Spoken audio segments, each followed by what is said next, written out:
mind that people would be reading them, and I have younger listeners that might not be able to read at a certain level comfortably. So I put information at the back, explaining some terms, things like that, to make it easier on illustrations, to make it a little easier to comprehend what I'm talking about. But one thing that I've discovered early on in the podcast is that even if you're being very dry about, this is what kind of this is, there's a certain information. If you find an angle that makes it a story, like a person that discovered the animal or a sighting of a cryptid and how it was first seen, that makes it so much more interesting than just the dry information. Um, you can always kind of great story, but just hanging it on something to approach it at an angle to make it a little more readable. Yes. Just run out of ideas right there. That's actually brilliant, though. I mean, there are so many creators, especially food creators, who have blogged about like recipes they make, and then they just put them all together in a book and slap a price tag on it, and it becomes a New York Times bestseller. So that's actually brilliant because you already have the content. It's already there. Yeah. And one of the episodes are about mystery animals for this, but I chose the ones for the book. So there are a few for sure real animals in there, and I'm not always completely speculative, but I think that was a good angle just for the book. If I brought out a different book, which I'm not going to do, that was a lot of work. I could have picked any number of topics. This one is always fun. Talking about the ADHD route, I'm glad to have that, and I have this lovely group to talk about home. So when I'm manic, 10,000 words in a day, oh yeah. When I'm not, order letters, look hard, I put those words like, yeah. I have an idea of the general topic. Still the war goes. Everybody does the same thing, and that's it. I'm like, I know that. I know a couple that are in the books, but I have a family. Now I have to go down to research home. And so I went back out with that book, and I thought he's lined up on Wikipedia with pop fans from 1927, and it's like, no, you're Can you turn the tables for a second and answer your question? Because I studied folklore at Western University, and of course I had to do these fieldwork classes. Do you rely on a lot of fieldwork for your books, or is it more in the library, the archives research? the way my books are set up are, here's the folklore, the group books. Then I'll go to this is my folklore experience. During working on the folklore, I will determine what's likely to work. And I actually say, the Chinese Silver built a bridge in South Carolina, that would be alone. And I've used that term somewhat. But yeah, bunch of research in libraries, bunch of online resources. Then I do the site visit. Here's a little bit of article. Is this person still like on in the library? Sometimes they'll be able to know. And interview research. I'll put the geography and those things. Or you think more based, not it should be. People are always like, yeah, we did research. It's not finished. You're doing research. And that does that for most people don't understand. And it's not like you just can't sit down. It's 2,000 words. Like, no. The research process is, I'm sure yours and come out, I'm sure yours That's 6 plus. The idea that you, I mean, I always tell stories about they're going to get public plays that I have a question. Okay, now that I'll do that, the first read done by him, so I have to figure out if there is story for that. If not, I grew up, I'm in South Carolina, asking everybody I can think of, every restaurant on the ball, y'all got me. No, I hear about. Oh, yeah, even on in Jones House. Yeah. And yes, those I have to say, you can't get into it, but, and that way to the next question. Access, how do you handle these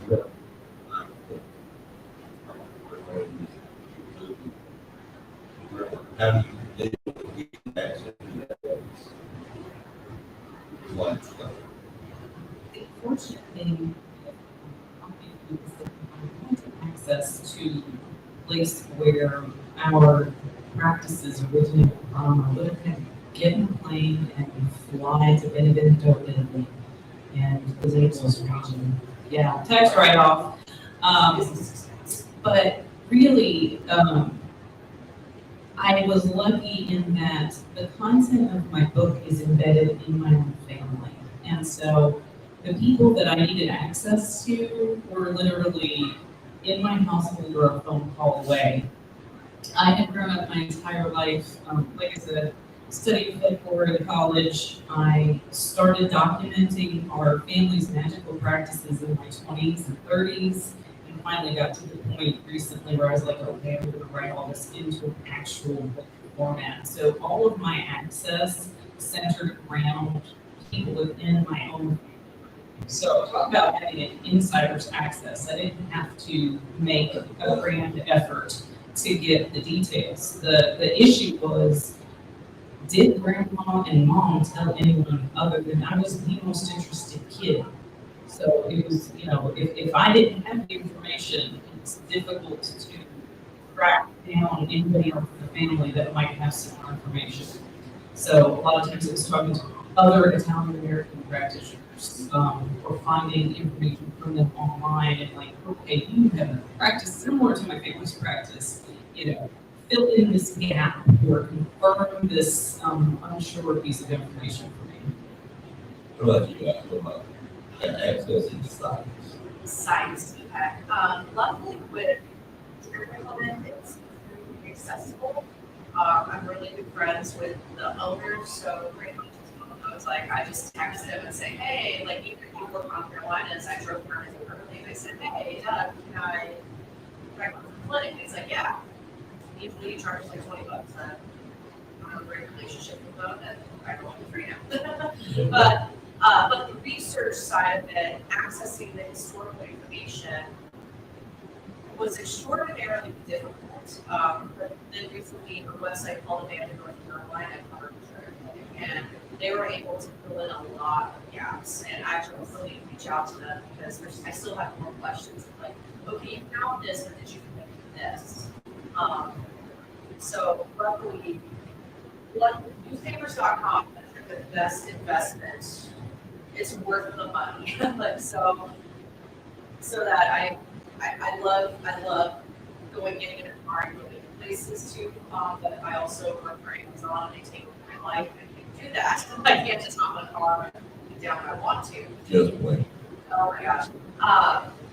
But there's a book I want to work on about haunted bars and taverns in Virginia. That will be a road trip. That will be a road trip. So I'm already decided like it's going to happen.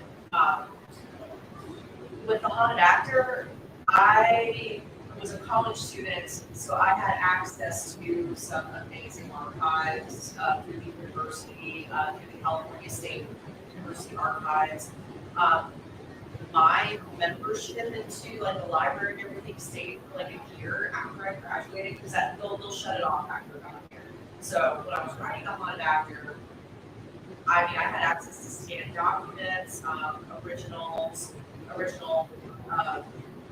like I could look at Shakespeare's original folio, like, so any university, California State University archive and their partners I had access to, so it was great. One head over, that was my journals and my mom's journals. Brave World's Guide to Ghost Hunting, that was more of me just observing the community. And TV shows and whatnot. And same thing with Mormon Ghosts, that was just more like a just personal experience, so very accessible. But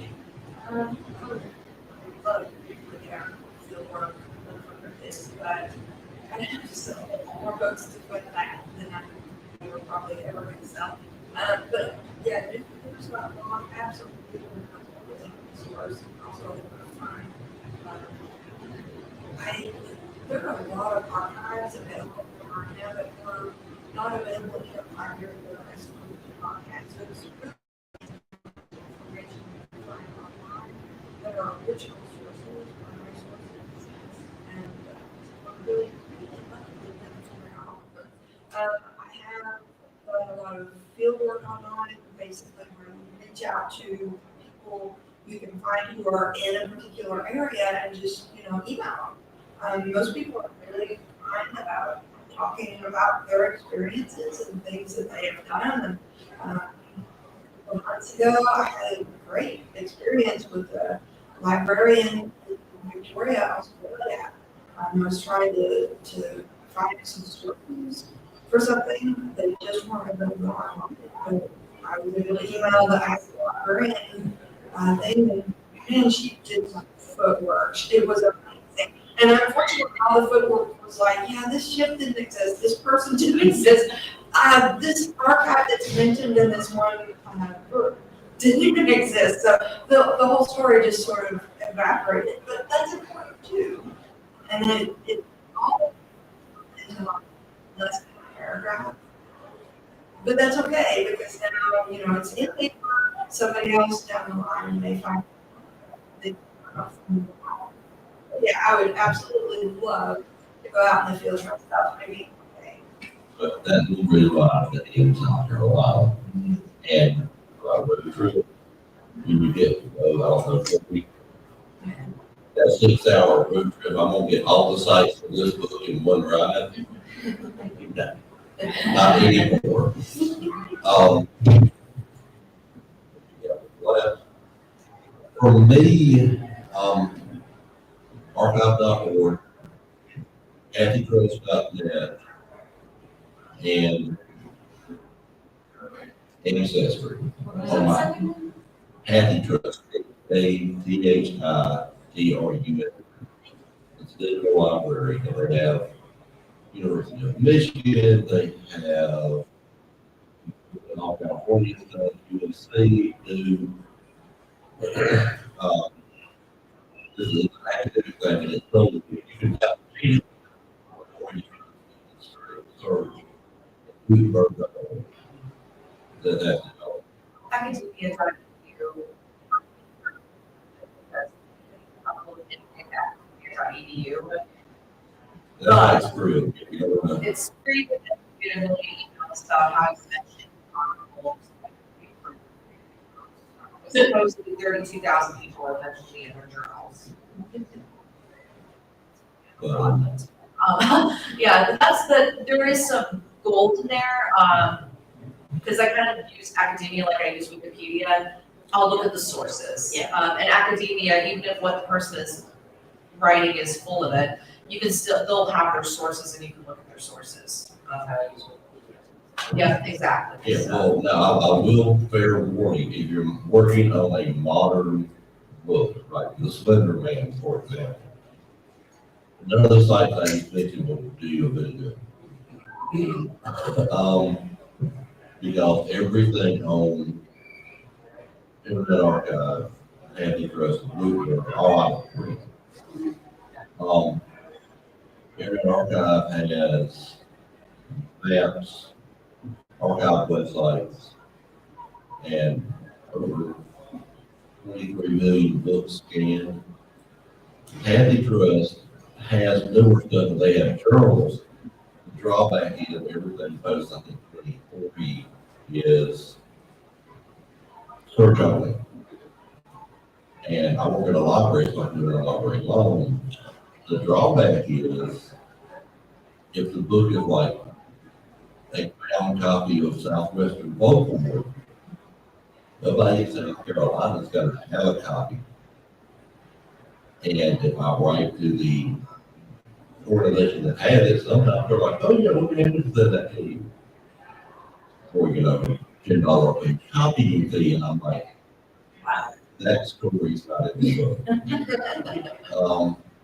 Because as much as I would love to drive to Phoenix to look at my own copy, no. I work in the library. I don't have disposable income. um,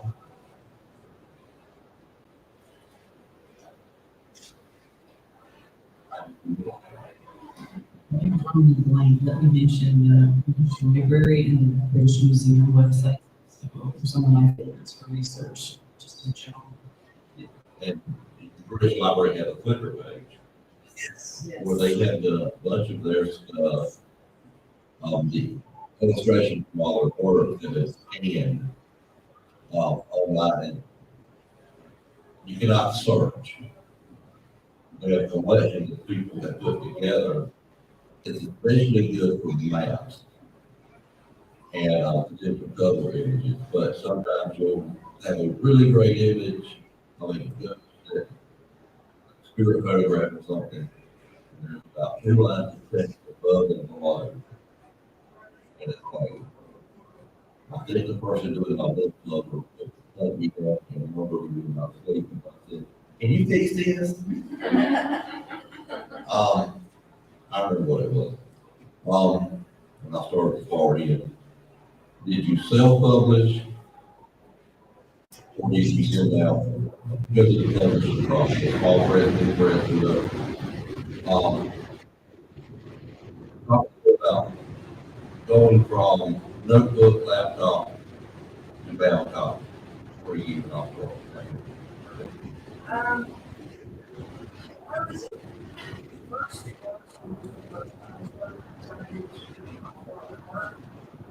then decided to do such a process. I wanted this to be out on the podcast for person.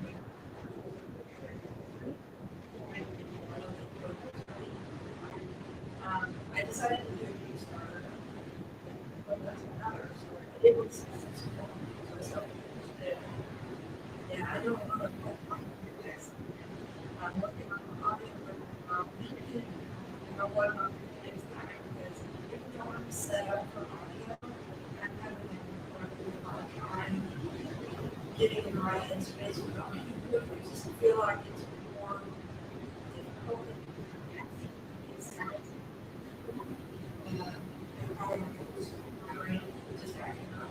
so, but yet,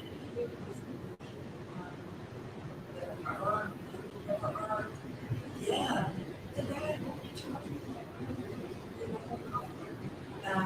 he does such a good job. I think he got it out so fast. Yeah, well, it's a lot of people. I highly recommend it. He must have just actually got it also.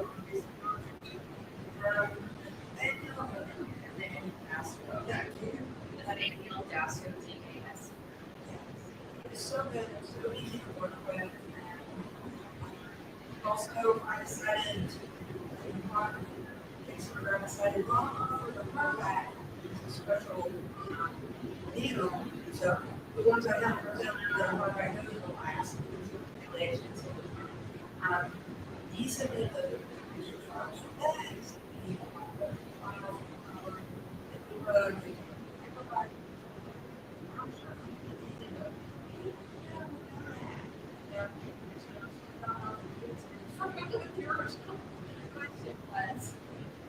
Yeah, one thing, I've never done an audio. I've done input, calls, I mean, it sounds like this, because I don't want to do this, they work. So, this is why I don't read, not storytelling instead, you know, I can talk. Talking is easy, reading hard. But that's cool that the big start of that, you know, it's a whole, a lot of stress. I think it asks for a lot. I was just thinking, okay, bare minimum, I was just thinking about $600 to do it. We're gonna have a first day. I think if I did, about $4,000, which is kind of complicated for a lot of people, but that was a lot for me. About $4,000, yeah, well, I'm. Actually, this is. Notes. Which book, I approached another podcast from, let's make those books are called, research out on the podcast. These are great. I don't really know it has much of but I understand.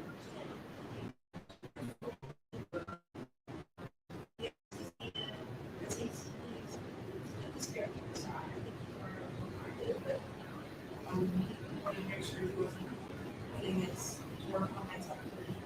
Well, so he read what I had. He wrote a really nice book for me.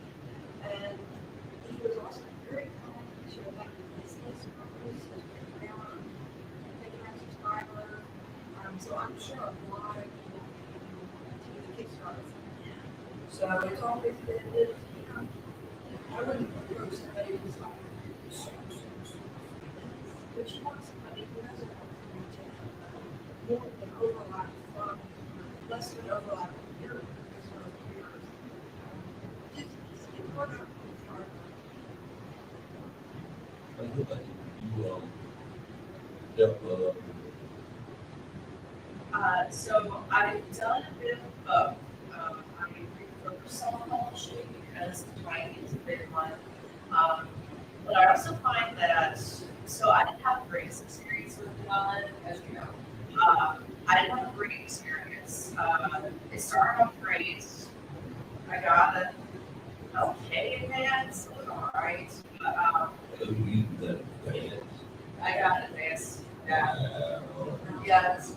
But the thing with advances is that's an advance for your book royalties. So you don't get any more money until you reach that threshold for your advance, and then afterwards you start getting regular checks. So there's a pros and cons to that. Now, if your book does really well right off the bat, you know, that's awesome. And mine did pretty well off the bat, but then the sales like tapered off for some reason, and Llewellyn decided to put the book out to print. But Llewellyn is still forwards me emails from companies who want to cover the location. So I'm like, okay, so the book is circulating somehow, probably through used bookstores and whatnot. I'm gonna put out a second edition or a different publisher that will take it. I would give it to them. Because it's already been edited, it would need to be reformatted, and I would have to get it covered. But again, ADHD paralysis. ADHD paralysis. So I don't know if I would want to go with a big publisher like Llewellyn again. I do have a pending contract with the Medium Press publisher for one of my core fiction books. But I look at it this way: if I have a publisher that's a cool person that also has to get paid, I've made really decent money myself publishing, and the money they're distributing to me. Like One Bed Over, granted I have a TV episode to help with this. One Bed Over, I get really good royalties from every month. That just comes straight to me for Amazon. I don't have an audio book of it yet. I'm considering it, but that's a whole other expense. Because you have to consider editing, not just editing, so there's developmental editing, copy editing, proofreading, so 3 rounds of editing. And you want to make sure you have a developmental editor who knows your genre. Like you can't get a nonfiction developmental editor looking at your fiction book. I can't have an academic writer looking at my trivia comic book. They're going to look at this, not going to be the same. So the editor that I found for Trivet Clinic has worked with Richard S. Lev and just edited Joshua Cutman's book. So I was like, perfect, you fit.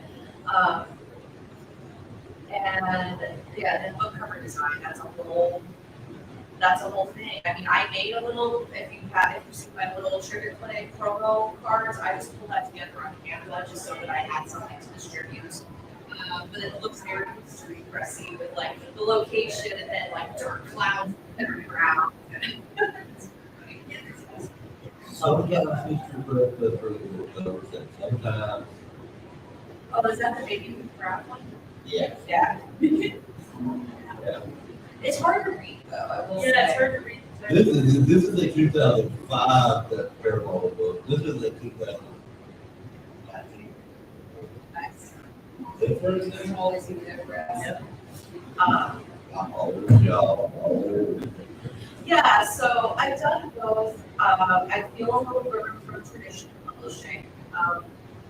And yeah, I just find that for me, self is better. And I initially thought I was going to release the Trigger Clinic book in November, but then the owner said, well, October's the busiest month, and you would get really good book sales. And I was like, crap, you're right. So now, but I'm getting married in October. So I'm like, okay, so now I'm going to have to release this in September. Okay, it's not impossible. It's not impossible. My life's going to be a little stressful for the next couple months.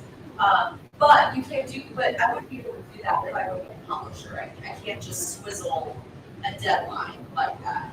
So there's more flexibility with self-publishing for me.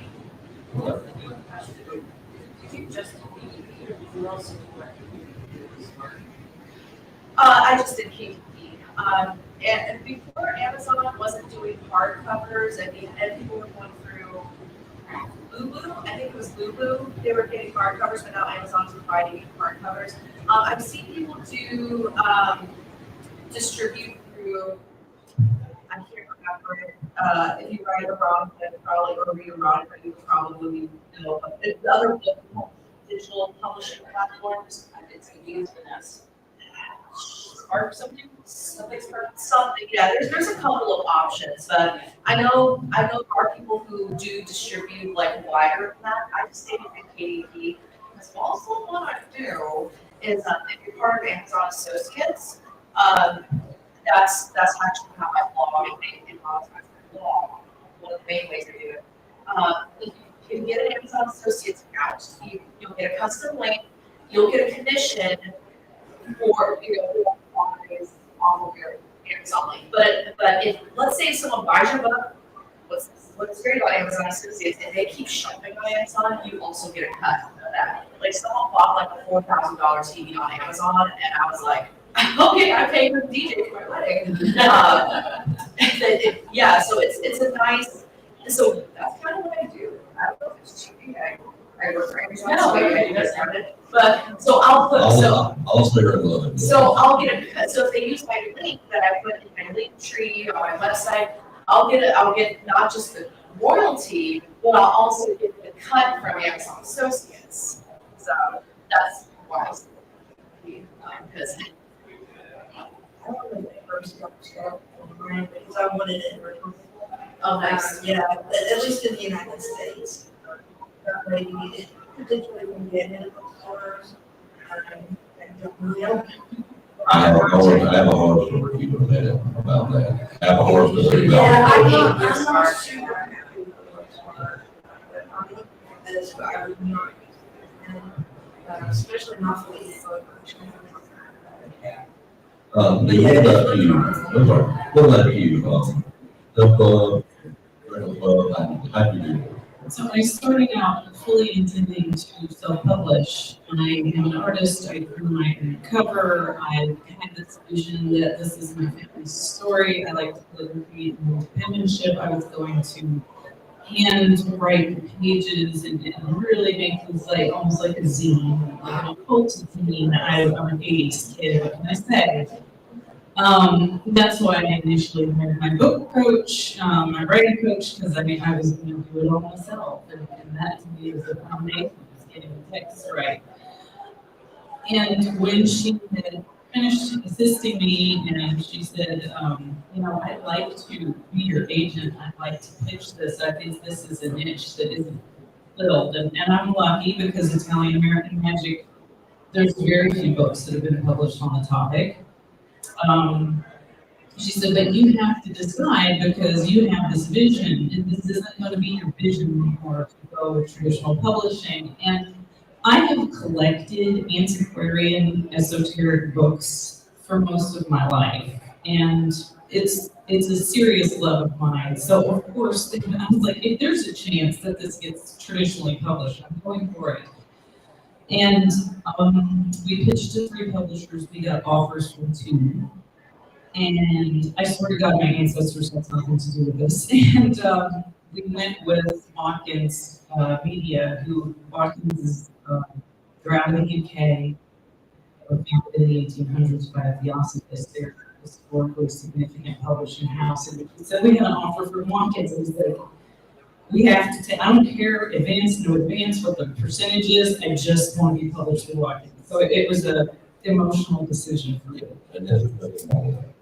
But I did get an advance, and it has been a roller coaster ride of just experiencing. But I let the book go. I had other people impinge on my vision, create with my vision. I had approval of the cover, but I don't have, I couldn't just say, nope, I don't want that. I could tweak it, but they had their idea for the cover, the interior design, and all of that. So I enjoy that collaborative process, though. It's exciting for me to see someone take my family's material and create with it and build something with me. So, release in September. Still don't know what it's going to be like once it's actually out there on the market, but It'll be great. It's been a delight so far. Everyone I've worked with has been fantastic. The biggest drawback of the editor is that picture comes in. And you can't use this long. Yeah. And you track changes, but it's really good. And literally on PD, I got one back. Don't share. Doesn't fit the rest of the book. To me, all my, Editors have your best interest. I'm glad somebody does. All mine have been done. History Press is not more Arcadia Press, and you probably see their books. They're real esoteric. They focus on like a company in one town, very localized county history level, with a lot of photographs. History Press did none of that, but over there is more close. Other than Civil War goes to Dr. Press. I've never gotten an advance, probably never will. Royalties are decent. But the good thing about going traditional publishing from press is I didn't have to worry about finding a content editor, finding a content, finding a cover artist. It was one of those things where I was like, okay, I'm doing a year researching and 6 months writing. I love this book. I want to lose this book. And I'm the world's easiest editor to look at.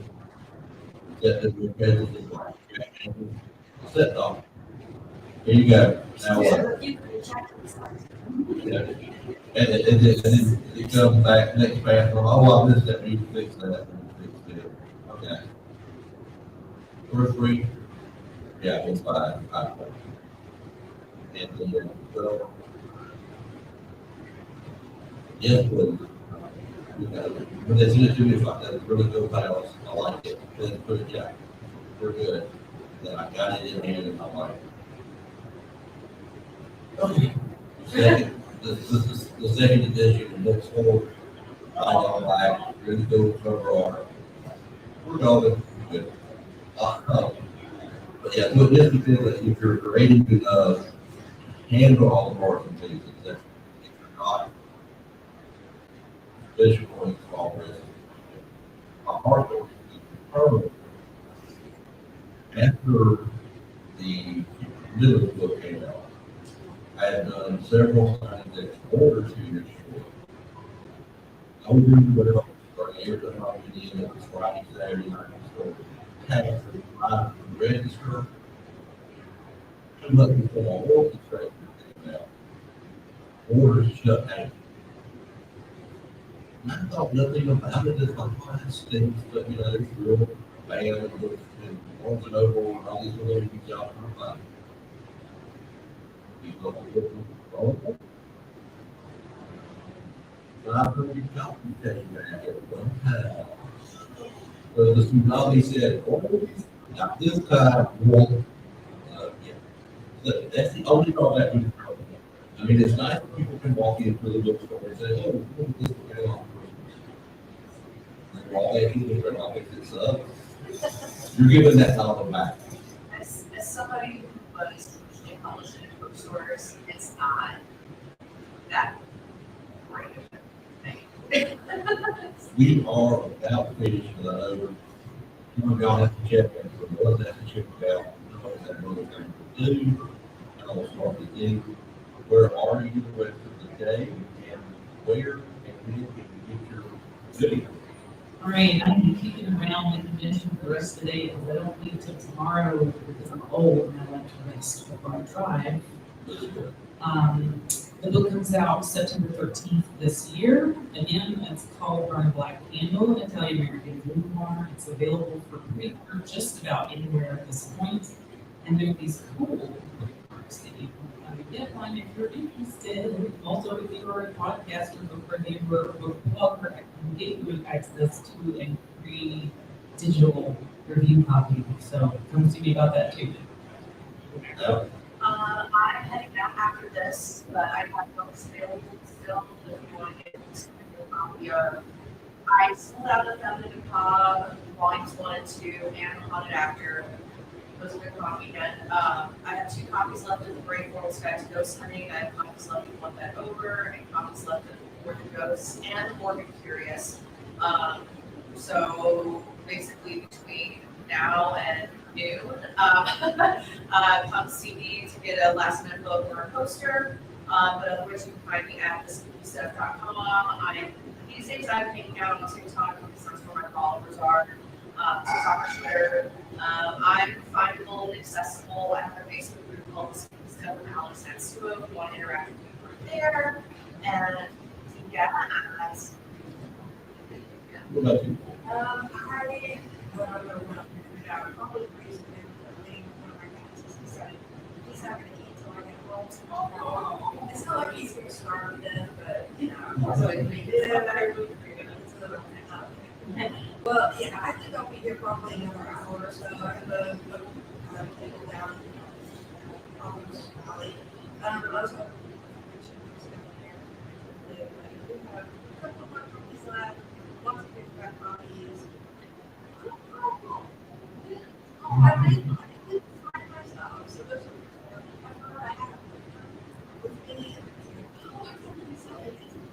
If you want a free sticker, I have stickers. Feel free to grab one of those. And you can always listen to my podcast too. Straight down on podcast. Everywhere you can grab a card if you want to. This is my last panel. I think my wife is there, she has another panel this afternoon. Goes on to say about other country movies, goes on to PD, Amazon, Industry Press, etc. So more goes you can get downstairs at the press table, you can get in. The other one that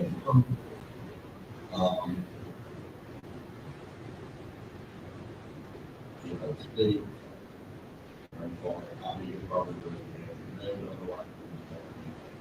Instagram, Facebook, I'm letting the storytelling.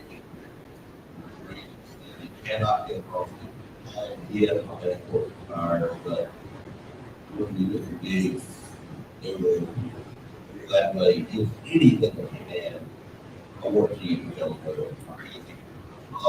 Thank y'all very much for coming out. We appreciate it for the John check out Sunday panel. Thank y'all very much, everybody. Say, appreciate it.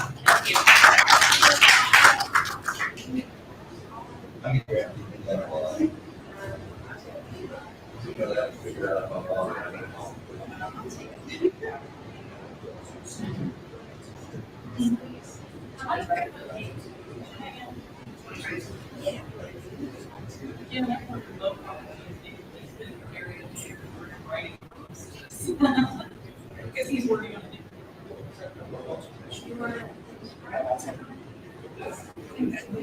See how old you are. Yeah, yes.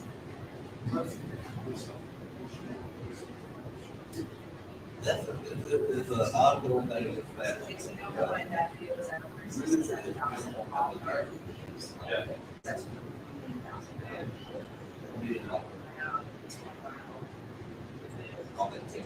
Yeah, and I was at 60,000 years ago, now I'm at 60.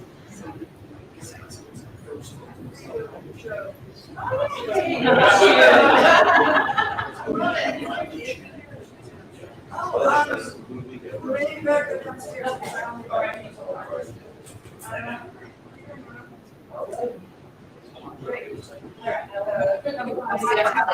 Go too far away, 'cause I'm heading.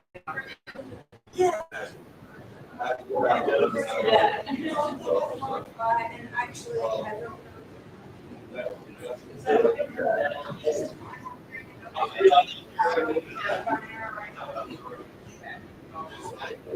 Yes, we're upstairs and.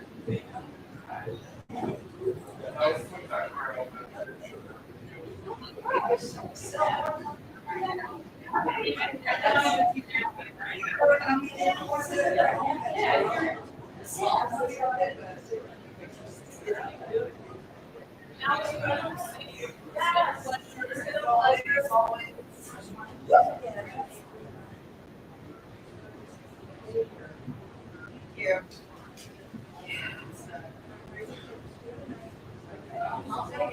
Yeah.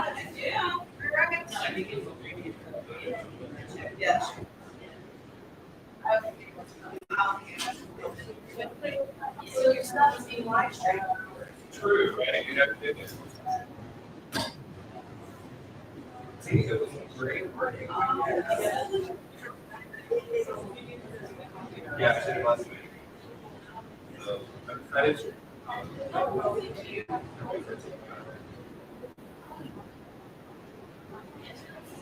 Yeah. Yeah, I think this car is not gonna be. Oh. Yeah, I think it's.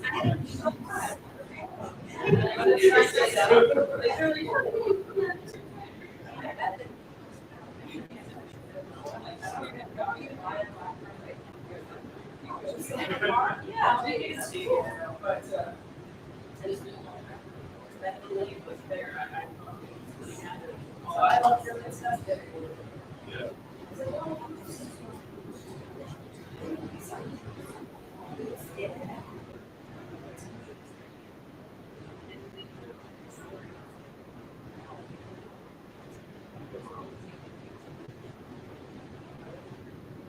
Yeah, I was trying to figure all that out.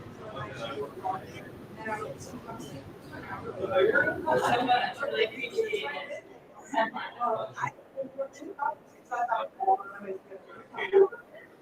Really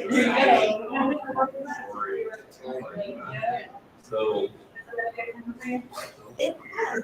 I didn't know about this is the first time I wanted to deal with sell books, and I don't know if I would even sell any, but I don't know. So quite a few. Yeah, that's. I'm hoping to be a dealer on the books one day too. All right, well, it won't be long, and we'll be great. I'm writing my, I'm an editor, you know, instead of an editor, and it's so weird being on the other side of that equation. Well, don't be too. I read currently, I turn off as a brain. Well, that's good. And And I'm like,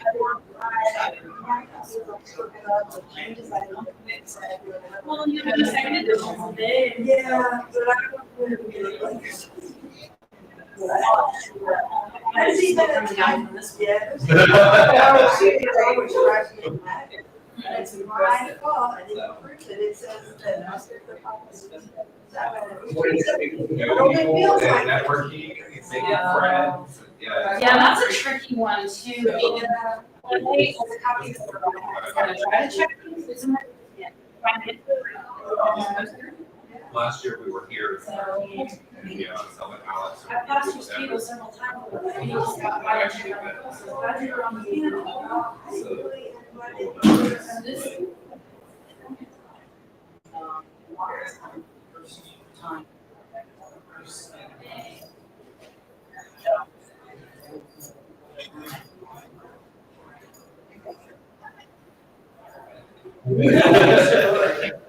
But this is the first time.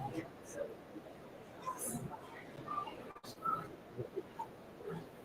I think the congregation. That's it.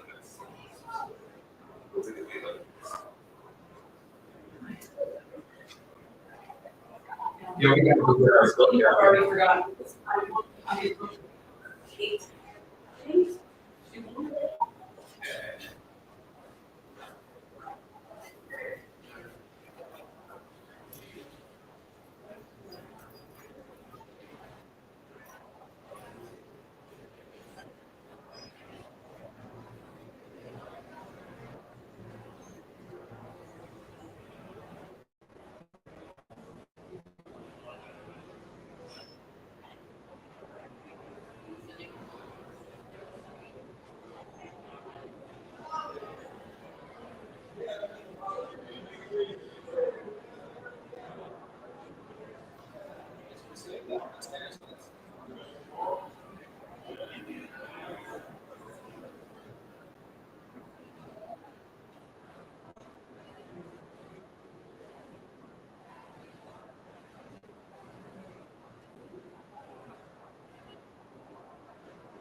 6-9 months ago.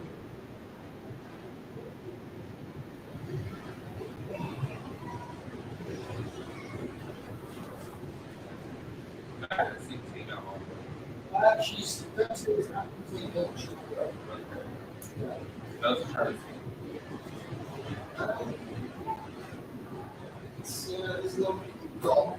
Yeah.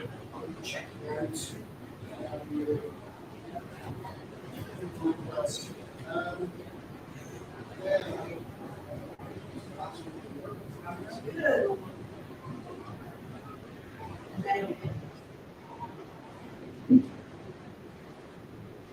That's enough.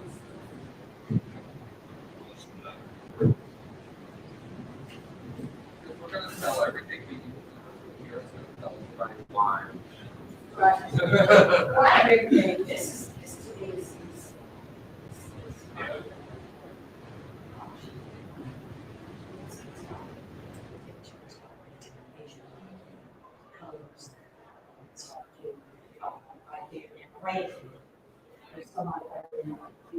And the clear, you have to know that I'm staying here. Must be flexibility with. Exactly. Yeah. So knowing that, and I know that that's not the best thing to come out of here, and no one has been to, and services. And if you do not know. Yeah. They're doing this, like, we were in a kitchen one time, and noticed that the stainless steel refrigerator was causing the same electric, Yeah. artifact.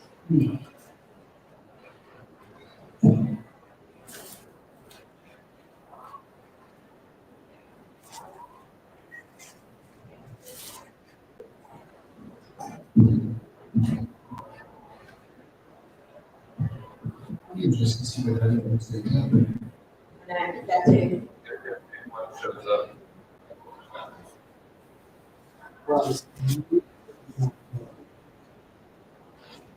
Cat ball, that we're talking about. I have, right. I see you have a cat ball, ornaments.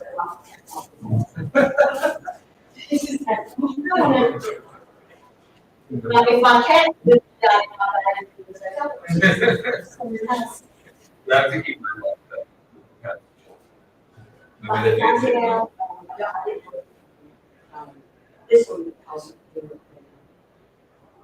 future does race or something. Oh my gosh, she knows what it is. And I asked her, it's for investigation, if I pick it up, she knows what it is. She's like, let's tell her. She's If she's old, she wants to play.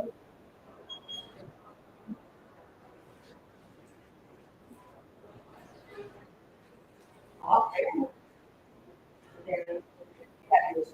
yeah. They're down in the middle of pockets or something.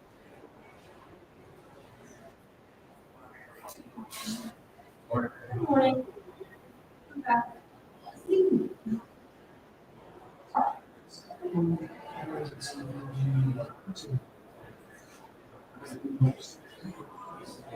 Well, I think I would be the person to ask for that list.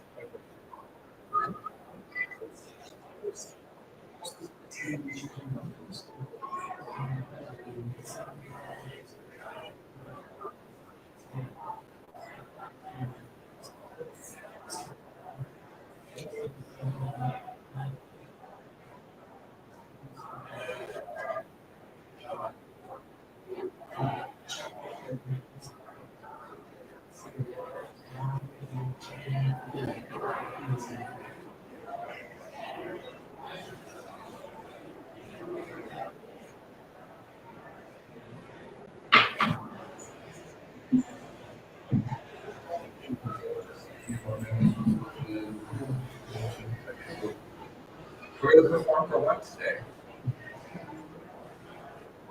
Who's one year?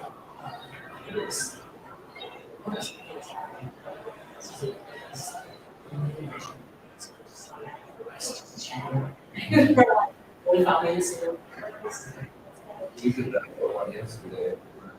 Zero and ten. We had two people here. They told their stories, their experiences. They left and we. Yeah.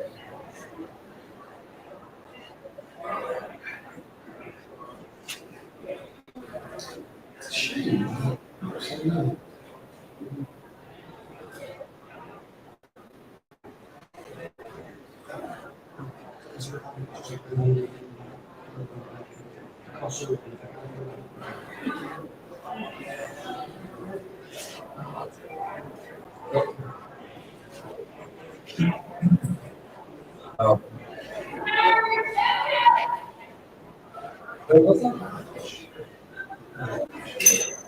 See, last year, I lived there. Real small. Now they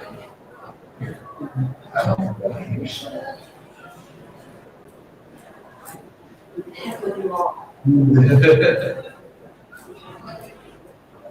We use a proton pack. Well, the PK here. What do you have your PK unit?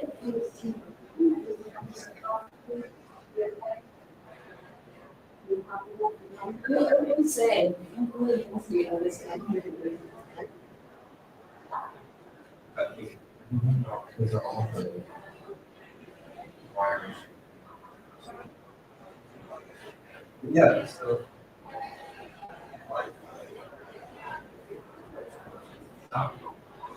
It's very sensitive, so you have to be like on it to get it.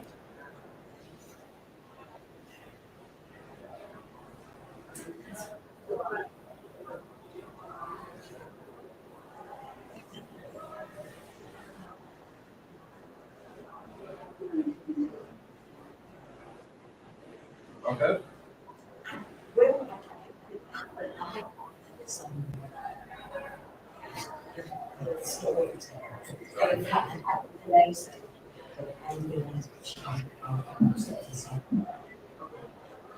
Well, we can go ahead and get started.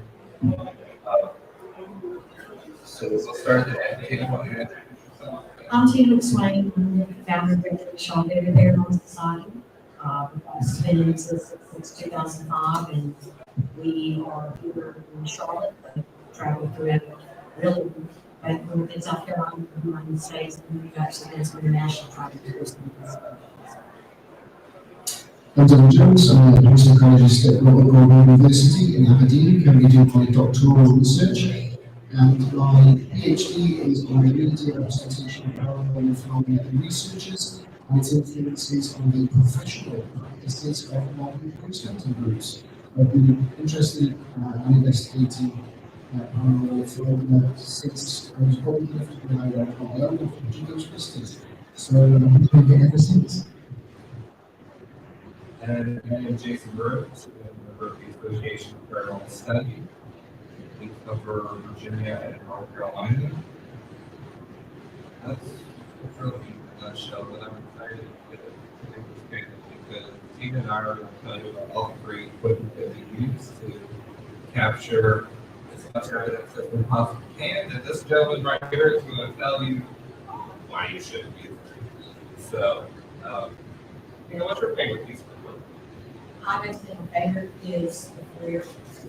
This is a FLIR from imaging camera. It allows you to actually take pictures, but it shows the pictures in radiated color based on the temperature of the object. So in other words, this FLIR, obviously it temperatures in your body. And so therefore, postulate that, well, it's that, and it shows in heat or cold or whatever, not in my opinion, those are energy. So the energy can show up in color. These were originally designed to look for leaky windows or the disclosure in the attic was not good enough. It would show transit of heat or cold. Also, they were used to look into in the industrial area, machinery, like huge machines that they talk about, cardiac building, or in the industrial setting. These are used to look at the machine and see if they've got internal parts that are heated up too much. Here, you the parts too hot, it could fail. So they're used in other areas other than paranormal. But there's a measurement, there's a temperature, there's a conversation with the temperature, and like one of the ladies got up and I pointed this out there. It would show them the temperature in the chair, and then from back here to here, Well, chair back there, you still show the heat signature, which you left. But knowing how this works, we know that different effects of the chair, which is.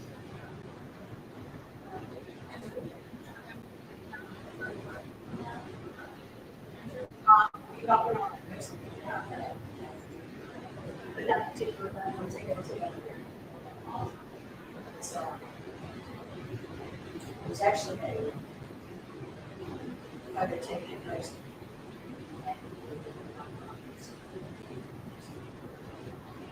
So how much does a piece of equipment like that run? When we first got, this is a number one, when we first got ours, it's So, this was more. yeah, because it could come down quite a bit. So, I have something that's fairly similar. It's also FLIR, and it is low adaptation and plugs into a phone. And it does the same thing. So as you can see here, you can see, well, maybe you can see what I mean. So we can see the heat signature of Dylan and way there. Tina over here, which yeah, so if you can't, hold the larger there. This is a more affordable version. It's about $200, $300. They make it for both Android and iPhone. And you can take a picture, you can record with it, you can do a video, and then it saves.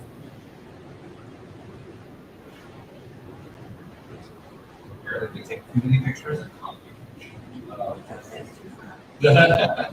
Yeah, it saves to your phone, and then you can go back and review it that way, or you can load it to a computer and watch it that way. So we also have it down. The program does come with an app. It's a little app called just called FLIR One, and it detects it, calibrates it kind of, and once it gets going, you're good to go.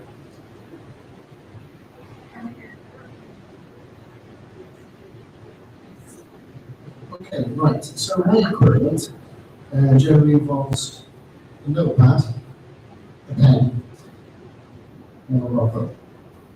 And the reason being is that those students are always been fascinated by the application and use of equipment. It's not a new phenomenon. We're talking as early as the photograph would be taken, we're looking at ways of incorporating it, seeing the sound, we look at Harry Price when he was investigating polarimetry. He would come along with equipment that was available at the time, but a lot of it was designed as a way of preventing fraud or trying to ensure that the place was under control. So we see windows and windows and that kind of thing.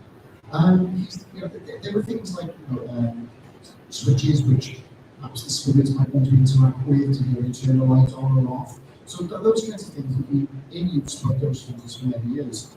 Then there was the fantastic piece of kit called Spider, which was produced by Alan Gall and Tim Ramsey, I think it was, and it incorporated back in the sort of 70s and 80s a whole host of kit that was designed using high-end scientific equipment to try and capture the environmental data or the environmental phenomena that had been experienced.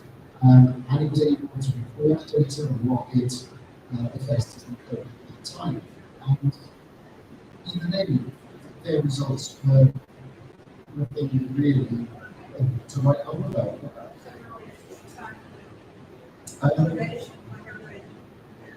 Yeah, I mean, their results were more interesting than anything that we think that those students have so far presented today.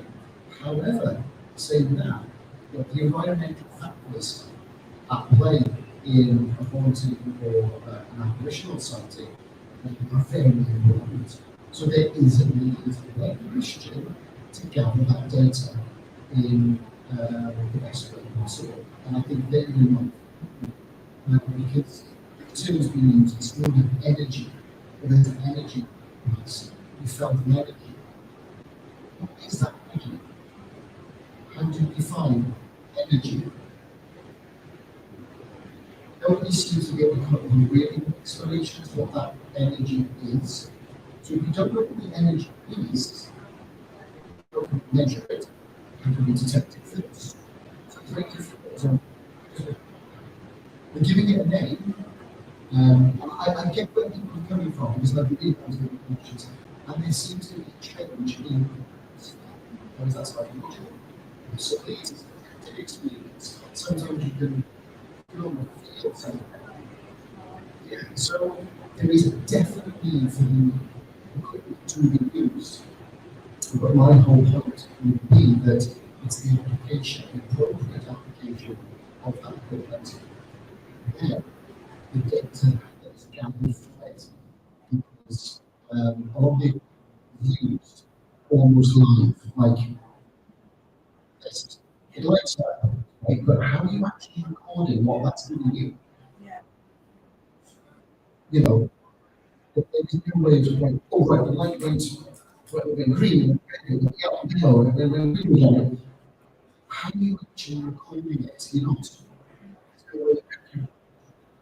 Nowadays, there are systems in place where data logging and to run on the computer will store it for you and give you a really good idea of a set period of time and give you accurate because these emergency situations you use like the baseline years, you do it anywhere from the investigation.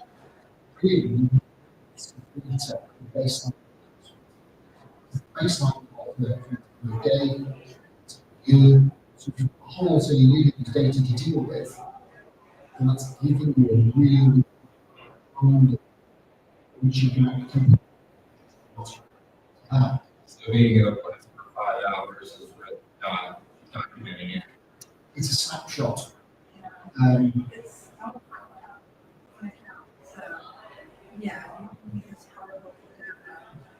I need a snapshot of something right now, but I know what you'd like to do last year based on picture based on last year, you have to have. I mean, there's, I think people get sometimes a bit wild when we emphasize, but it's trying to be constructive because there's a, from a personal point of view, I think it's great that people want to research this stuff. Yeah, there is. There's a phrase that's been fancy, no experts in the paranormal. There's an issue with that because there are instances of behaviors. So you will have physicists, geologists, biologists, and sociologists. And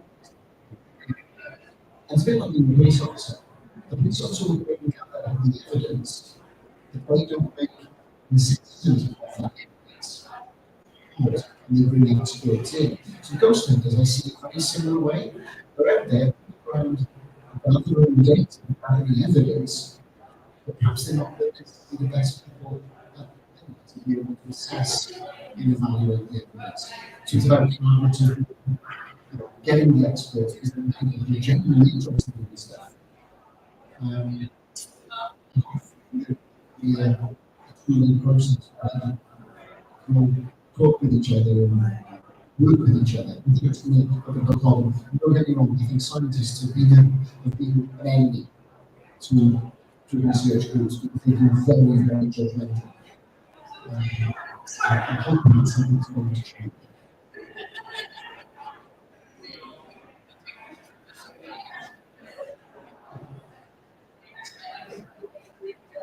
I remember talking to someone who was a scientist, but she was a geologist. She said something that's here's the coaches, no real science, and it's wasting your time. And my response was, well, so yeah, you're a scientist, but you're a geologist. Rocks are rocks. They're not likely to do anything to surprise you. Whereas if you go on the theory that you're going to if they were unpredictable life experiences are going to be solid data and safety all the time.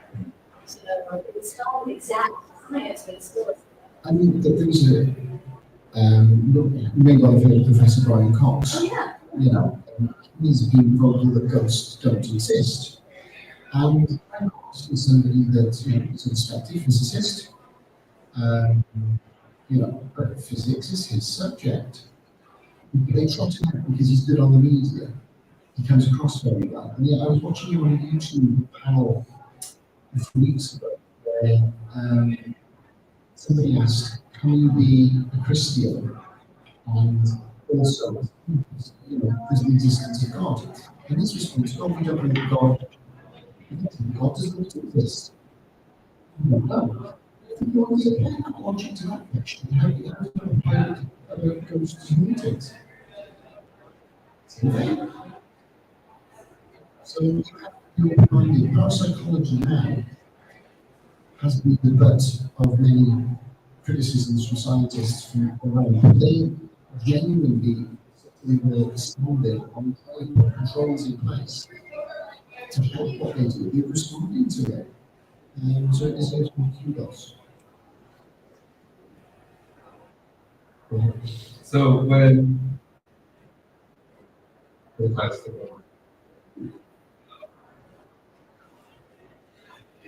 I know when we go out and we investigate, we take all the options. We take our electromagnetic field reader, our dowsing rods, our app toys for motion movement, um, recorders, slur. What all do you take with you taking when you go? Also, the only thing that we do have, and these are person, what I did today was something that SLS camera. I do have one of those, and it's basically the old Xbox system back in the day. You get an Xbox, and it's games that you play, but it would interject you as a stick figure into the game. It's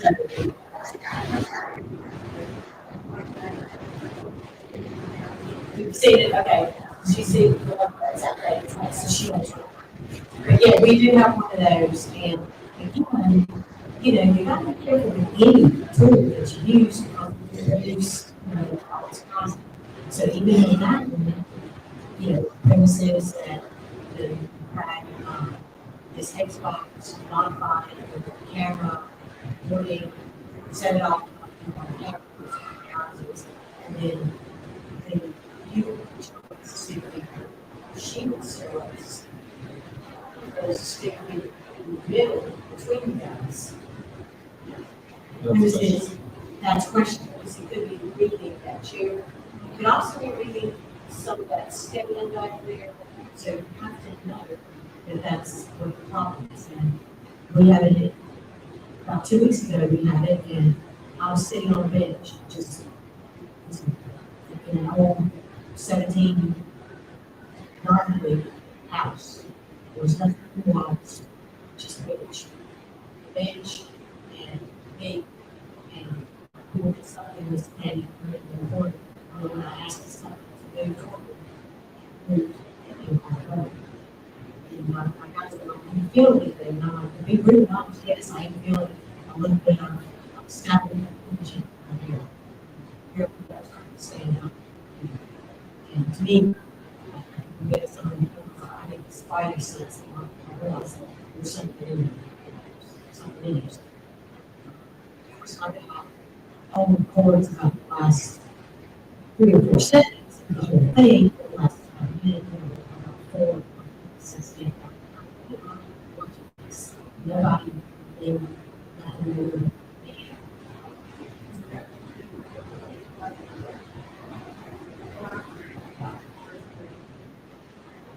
So I asked him, so are you doing this or recording this or something? So they killed me. But I know this, they killed me. So I've always questioned when we were at an investigation a few years ago, our team person doesn't have one, but we were with a tour guide, he showed us pictures of something like that. down in the basement of his house. And the story he was telling about the gentleman was that whatever he was in the basement would play with your fingers. And later, there was a spider at the house, and the guy started any job to know where that will play. At night, I went to do their investigation, and then there was a left camera down in the basement. The other guy was at the location watching on camera. And as a left actually created a stick figure, and it's spread out 8 lines. And he had a screenshot of the picture. And those were not what it's supposed to do. Correct. Yeah, and so that's something that had to be that that is not a normal function of that program. So we take all of our stuff. How much evidence do we actually get from it?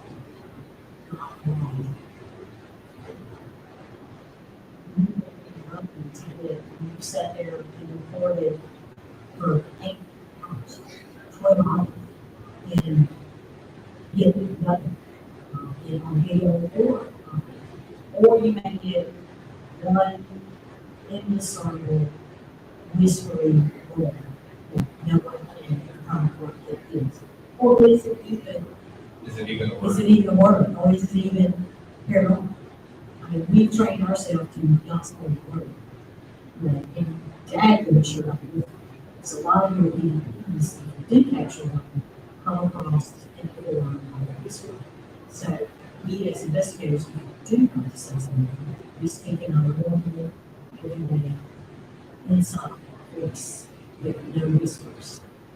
We can make a sound or we can hear touch his book.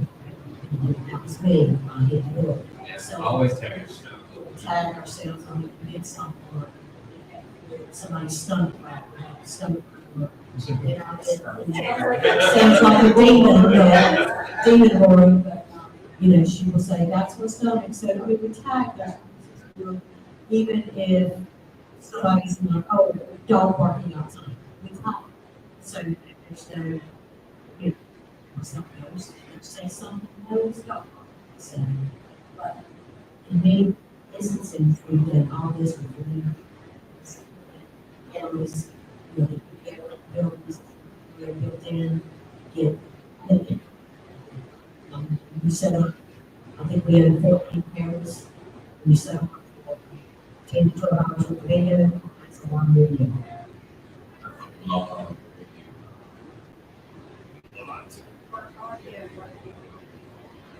For audio, you should have the regular little, visual recording.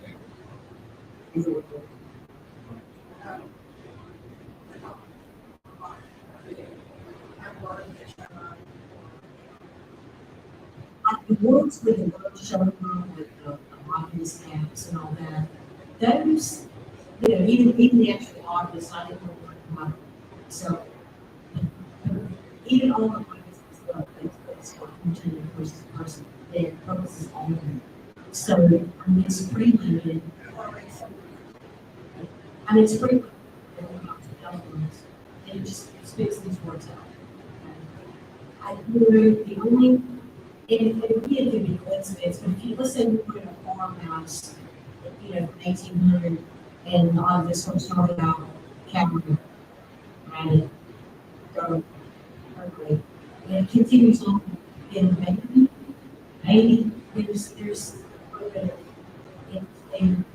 intention that, but it could all be in coincidence because it's just, yeah, exactly. It's just regurgitating words. It could be just great. Dylan brought up an interesting point. One of the other things that these things actually need yet.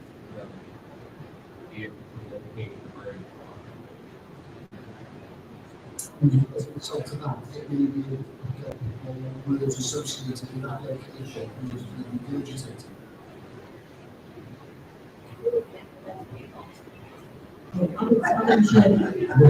But now, to address your question, the ghost box, which is the shaft pack and the radio pack, and they continue to elevate the technology in those devices. The ghost program now is something called the PSB11. And this is one where you can go AM or FM or change the scanning for make it scan forward or backwards. Those I tend to put a little bit more credence to, especially our tech guy who's removed the antenna. So he's trying to prevent getting random radio signals. But there was an instance where we went to a home and I knew the history of the home and I sat there and said, wow. And then other people were asking questions, and then this ghost box was, answering the questions, and we were getting like sentences out of this. And there was one sentence. The history of the place is it was a merchant. It was a merchant shop, and they had gone from Carolina up to Philadelphia to get wares and bring them back down here to sell. And so, we've got folks that are that are not our members. This was a church investigation that we did to help getting restoration efforts on the property. We do a lot of so anyway, random people that were asking questions, and somebody asked, "Where did you get your rumor?" And there's Fox spits out in Philadelphia. I'm giving this little and that's what it is. I think I'll come in on this one. I used to work in commercial radio when I was 18 until I was 20 before joining the police. And one day, our technical manager in the station came into the office. We were probably excited for a shoot. I was in Cardiff in South Wales, station. So Denmark had posted him at the set because they picked up our radio station on the FM circuit, which was technically impossible. But due to some weather conditions, all that distance away, he had picked up some snapshots of the radio station. That comes in to physics. There was a general understanding amongst the whole population about science. The media doesn't represent science very well at all. Because basically there are people who don't understand the basics of it. I'm not a physical scientist, I'm a social scientist. There's a huge difference. I have a basic grasp, but I am not in a position to be able to say, well, how do you work into it? And there's a similar case back in September. I was watching a group in Sweden, and they took the antenna out of the radio because they thought it would hinder it. Apparently it does the opposite of. But I knew that out because I spoke to Steve Parsons, who's a physicist. He knows how it works, and he said, no, that's not what happens. So there's a disconnect between what we think we're doing is right. There's a genuine earnestness to try and find out information and try and investigate. But it's not, it's like what we do in school. You're doing a maths test. You might get the answer right, but that's not when you get your points. What we want to see is we're working out how you've got the question to the answer. And as investigators of any discipline, that's what we need to do. We need to show up. This is what we're doing. These are the steps that we've taken, and this is how we reach the conclusion. We're breaking everything down.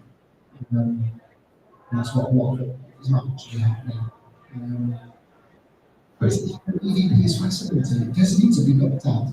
There are many examples, I've heard some, I'm thinking, that is interesting. But it's That's there are processes which you can put in place to help. Probably the biggest thing is to do your research before you go to like.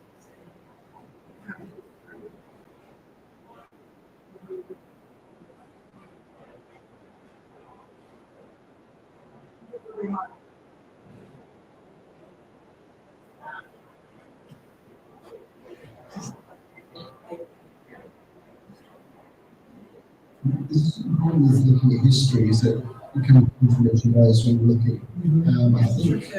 I think is it Roots on the American Slavery? Yeah, Yes. that book, I think the author of that made a huge mistake or an assumption. I think he traced his ancestors to that just coincidentally somebody in the same there. So those kind of things do exist. You know, they belong to culture. So we just go over notes and they thought. We kind of approach that with a almost like a double blind type psychological experiment because some of us will know the history and we'll purposely be sure that some of us don't. So that our more me knowing the history would predispose me to say, oh, well, when this happened, it's because of there was a fire here in 1819. So we do know the history, but we have to purposely make sure that it does. Especially with your psychics and mediums, because you don't want to give them information to go on because you want their reading to be wrong. And if you tell them, okay, there was a fire, so we're going to go investigate, everything in their walkthrough is going to turn out to be about that fire. So, Which may or may not have happened. Yeah. exactly. Now you could tell them, hey, Mickey Mouse lived here, and everything is going to be Mickey Mouse because they've already got that Right. image in their mind. That would just be the way of verifying.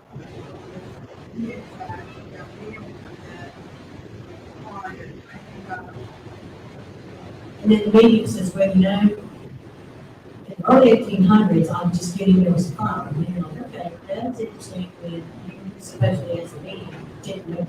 So you may have to be taught something in the environment, or maybe there was, making contact with a spirit that's somehow relating that to you. Yeah, your medium is really it's they're an active person, but really they're no different than any of the they're just as valuable. Exactly. So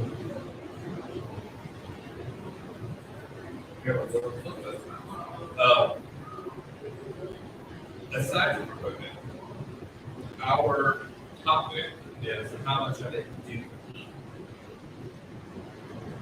How much do you think we actually eat? I've been living here, honestly. I mean, I've got to, and as I've been doing this for almost 25 years. So, when I first started out, I was like, everyone says I was one of the best hunters that went out there and bought everything. And then over the years, I've actually started being more and more. All I really take now is a flashlight. That's important. Always keep a flashlight. And instead of a notepad, I'll have a recorder running, and I'll just basically it's online, which is kind of beneficial because if I did hear noise, not only do I say I heard noise is on there, I can, delineate what time it was, where I was, and just all have to do is speak that. And then I go back and I'll write my report off of my report. So basically, I have a recorder and I'm getting to that point. We had an investigation a month ago. Technically, it was kind of an impromptu investigation. I was visiting with my team manager. She was going to the expert. And I was in town for a concert, and she was like, "Hey, you want to come?" I'm like, "I'm not gonna sleep." Yeah, let's do it. And I had nothing with me, as we were in the orphanage at Gettysburg, and I had the most amazing experiences because I was open, I was unplugged, wasn't worried about, oh my God, are you catching this, or why is this going on? You know, and I really feel like, you know, the orphanage, but I had a sensation in my hand as if a little kid was holding my belt. But now, the rest of my hand was fine. The rest of my hand was nice and cold. And our team leader, Alex, and I were sitting on the bench, and her equipment was in front of us. We literally watched it slowly.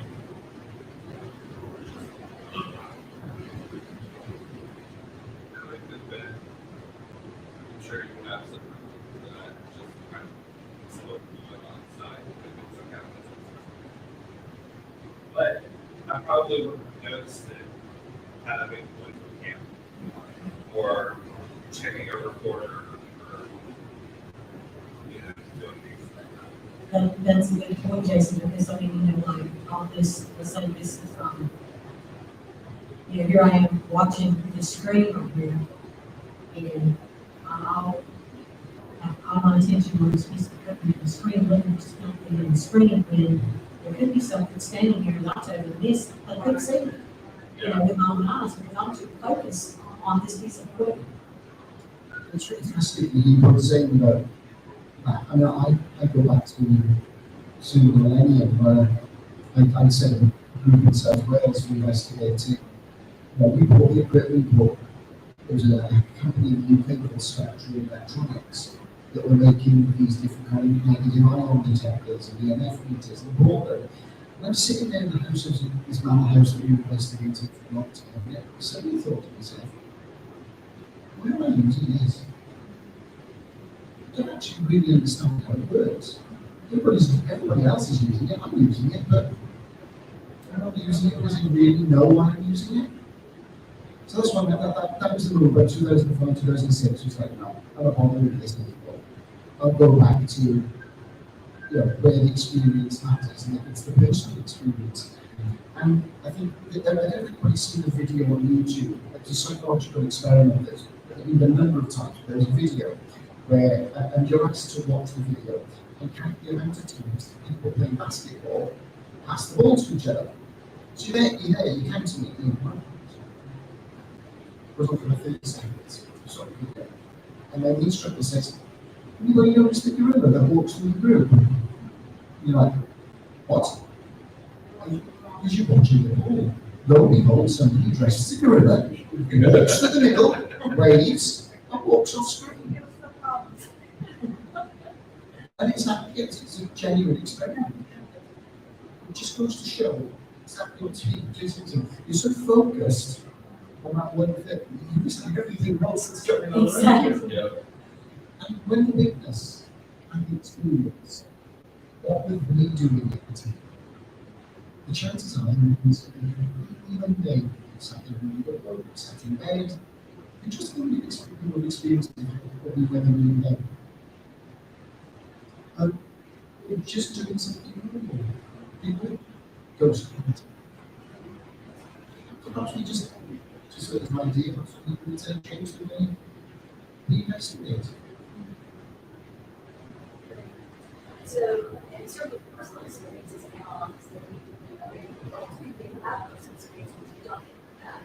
But we all have people that are so when we're doing analysis of data, we really trying to do scientific analysis. We do need those recordings, we do need those photographs. That's true. So how do you find that? How do you get that balance? It's hard. But it's something so if you've got this statement, get it on paper form, because that's your starting point. With the same who lessons in the home. Let's get it on paper. That's why they always get troubles. What has the witness there? And you've got something to keep going back forwards. Dates and what times. You've got something which is a great tool for an advocate. It's a net. It's really kind of a user witnesses. I'll share it if you want. I would say, don't give it a week to come back. Okay, now you're active imagining your freedom and what was the narrative in your head that never actually happened because now you just Advocate is the mnemonic. So it's spelled A-D-V-O, A-T-E. And see what place used in the UK. And it's a witness statement. So the A stands for amount of time or duration.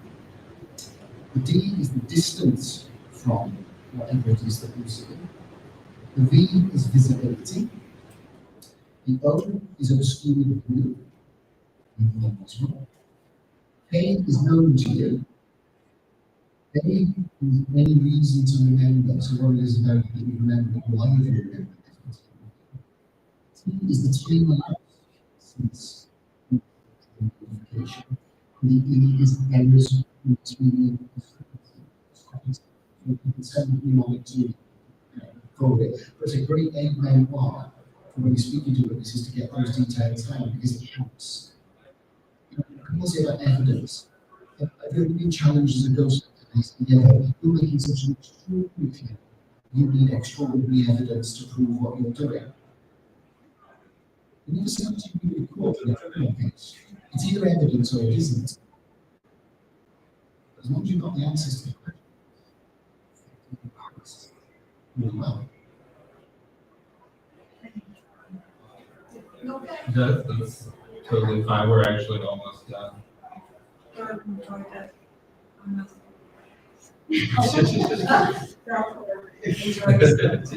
Take care. Okay.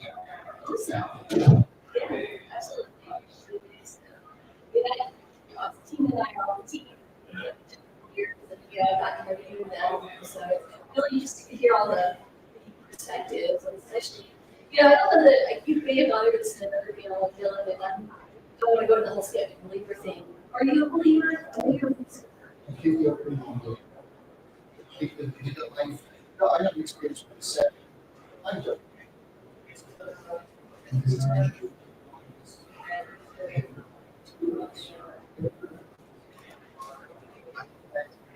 I know countless people go for some same reliably.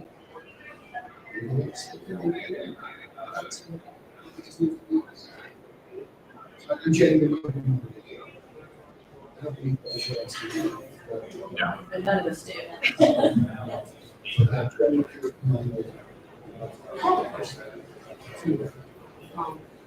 Is actually that you're still workers who or are DRCs. It's a small sign.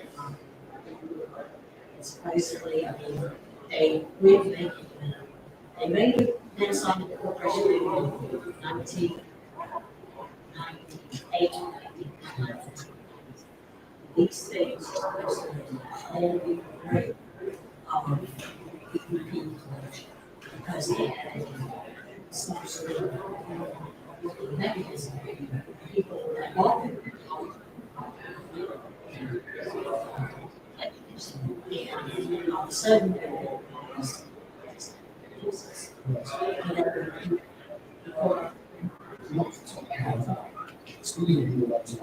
And there's a chapter on recording my book, the music, it doesn't have any noise, and that can morph into sounds, and so about it on. But it's interesting that some of these cultures who are using the separate so just So but that's something I will try and find out, because we're speaking to some push groups, I'm really interested to see what this actually is. Because I mean, there's what about this porch and so, Right. you know, everything, Yeah. that thing. And, yeah, I just wonder, because one time, back in the, probably in the 2000s, is when they were moving. And then all of a sudden, and it's or do or 60 or something or something.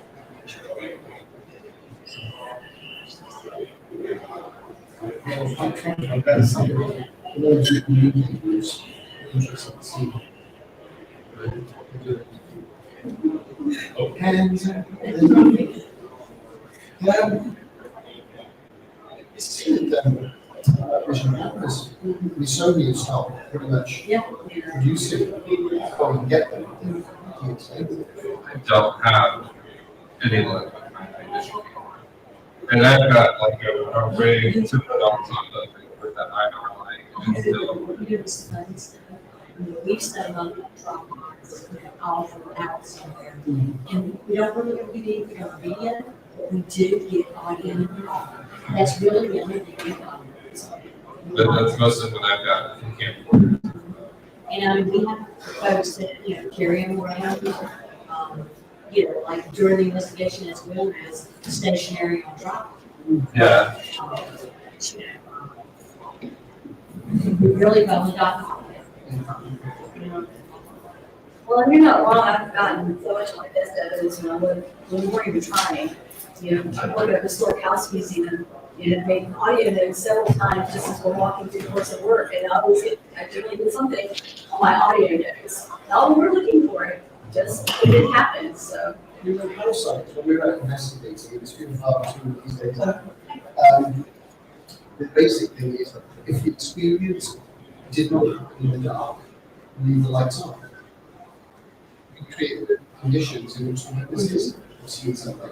If you're posted into the dark, like it's safe, it's already there, and it's the same class, and so you can It makes the better.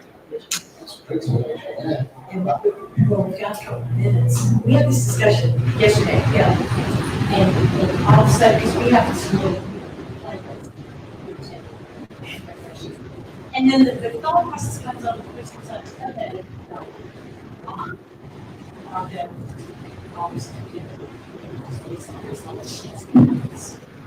So our hypothesis is that maybe it's that it's there. And he was going like this, shroud. Maybe that's okay. Because sheets on us.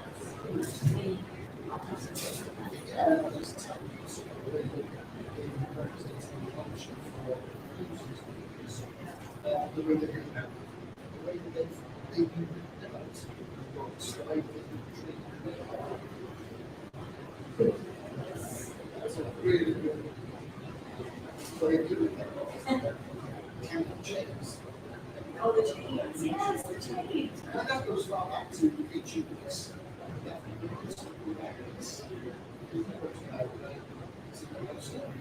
Yes. Yes.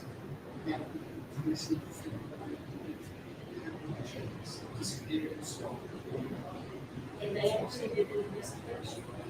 Brought in people who took the other substance and waited for this to occur.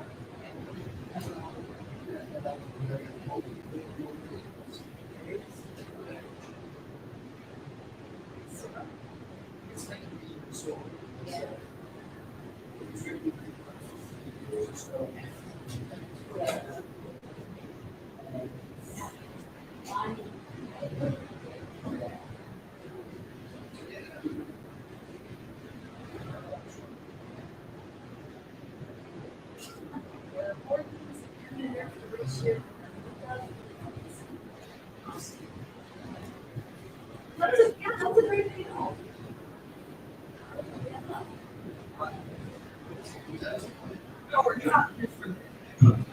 Like, we pretty much No, No, we're finishing our panel. Oh, I'm sorry, I didn't mean to, I thought we were You're fine, we don't know.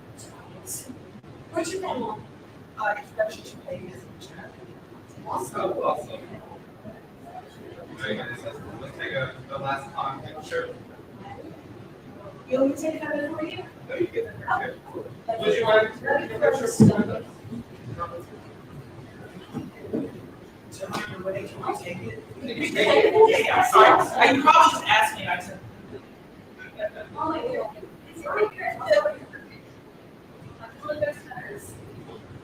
Did you guys enjoy the new paranormal track? Is it new or it's just expanding greatly? It's expanded. Yeah.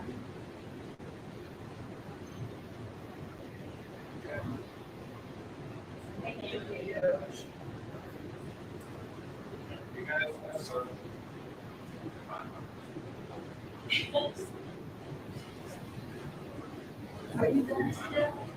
Yeah, no, but I didn't want to speak to, Dean or. I do, I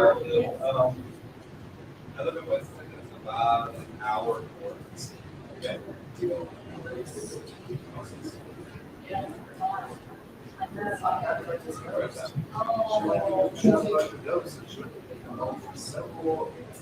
Yeah, they've already gone. She might be really excited. One of them. I have a multi that go, find it free over.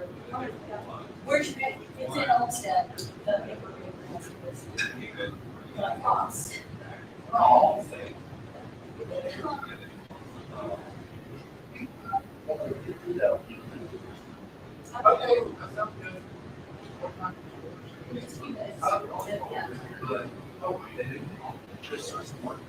Yes.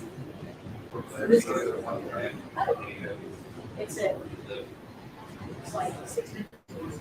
Yeah. Yeah, they're kind of like, But then there's parts of it. Oh. you can do that all the time, yeah. You know what? Stay. Just sit here and relax. Drop the vortex and all. What's that? Drop the vortex and all.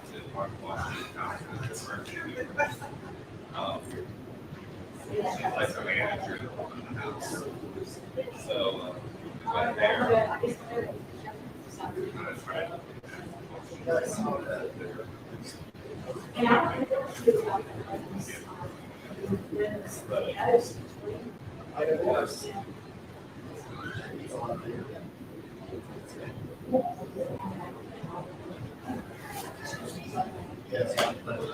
Every time we're just kind of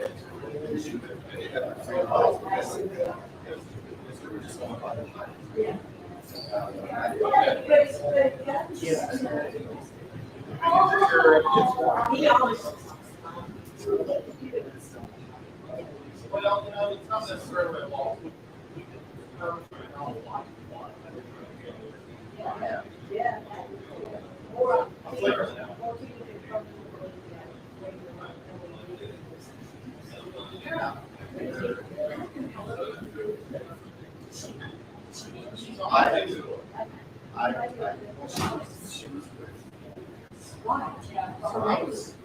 She lives in upstate.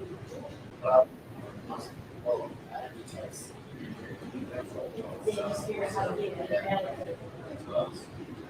They are. Well, if you want this for the table. You get the file first. This thing in person.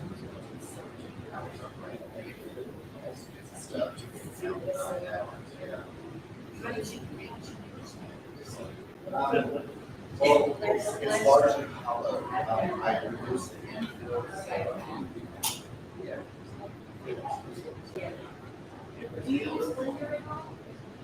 No.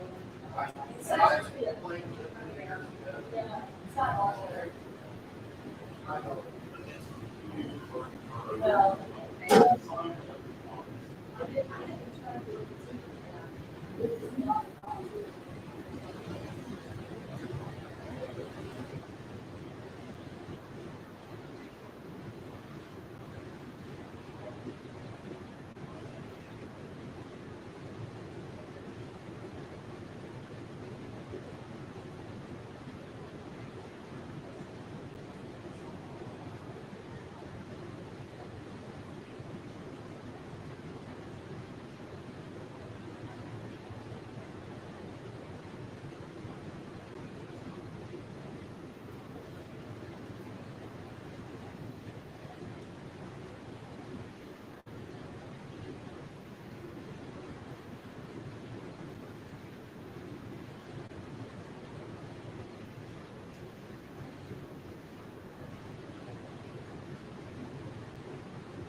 Well,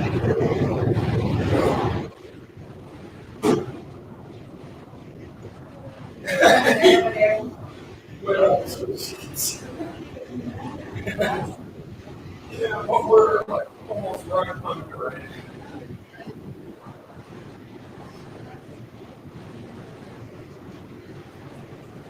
This isn't, there's not, it's not blasting right on us there.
Yeah, I can see.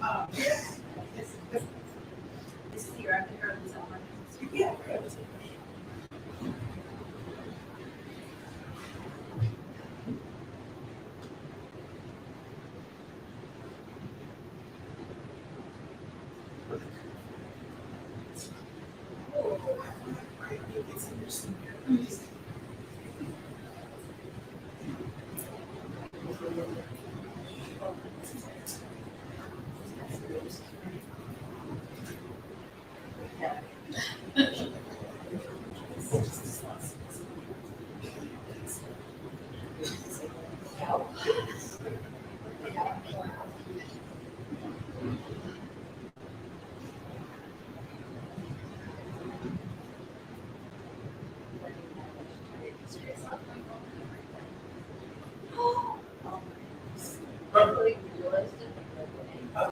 And about that, but I was just, you know. Oh my gosh, I'm so lucky I got already. I'll be a front row and do that. That's so good.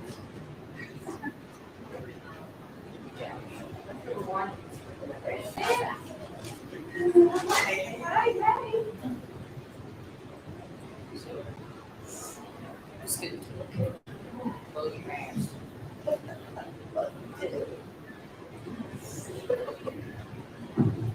Yeah.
Awesome, right? Awesome. Literally, it's parallel reality of the best possible. Good for you. That's awesome.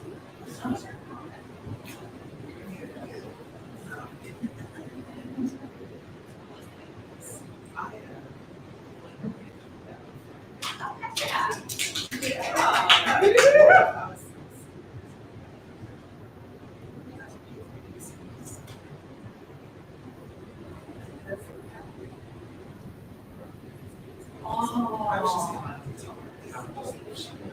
I need to take fire off. I always want to use that, yes.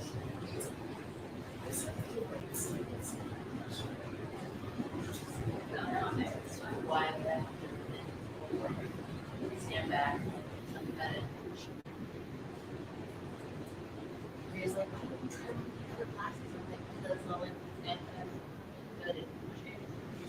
I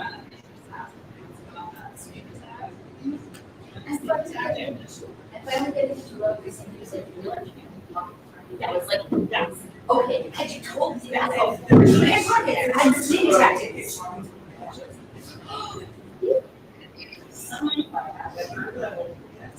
That's how you like to think.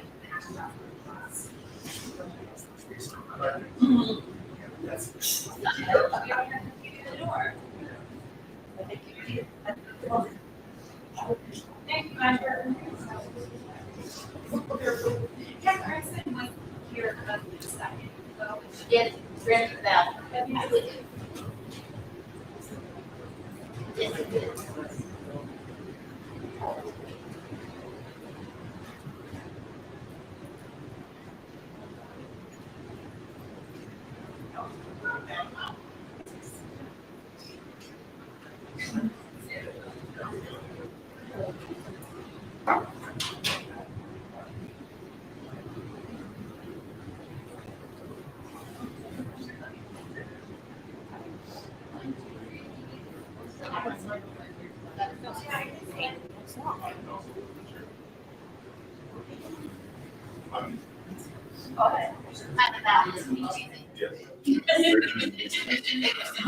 I'm probably you.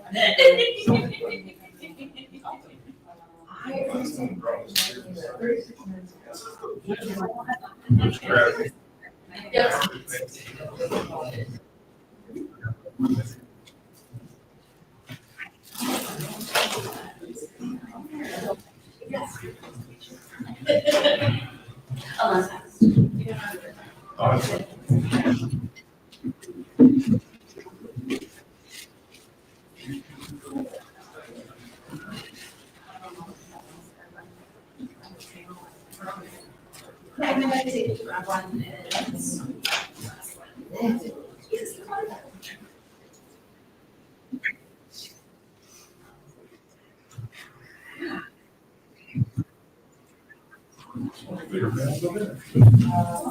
I'm so sorry.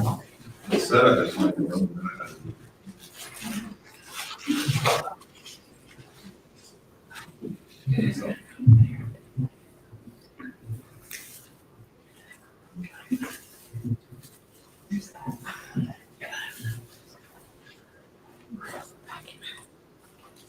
Hello, everyone. Welcome to the Witchcraft Penis Medical Practices. I am Maya Chrysler. I am moderator. Press. And I also am a practicing witch for many, many years. Many traditions actually come from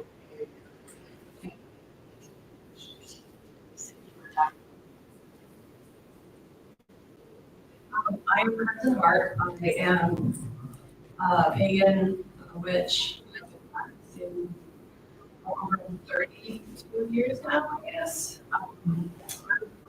All my Northern Baptist grandfather that I've no longer going to church with him. And so he's like, but I'm also a writer. I write fantasy, art, urban fantasy, and romance. I'm James Artuck. I write the Deacon Talk series. Downstairs. Pretty much like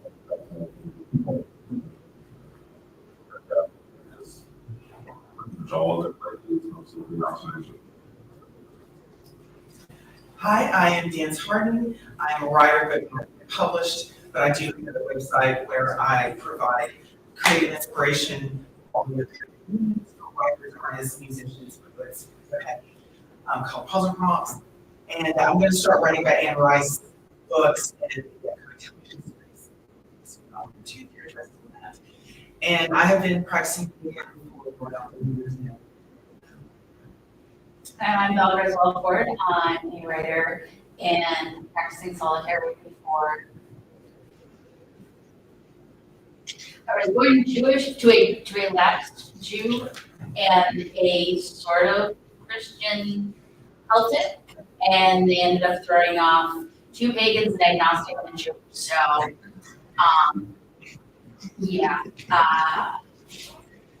Yeah. I dabble in a lot. My parents are very open with everything. So we were all encouraged to follow our own route. Excellent. So starting down,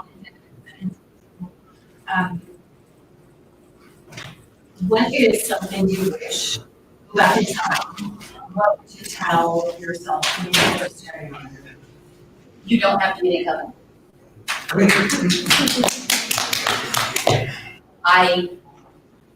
Being a solitary, I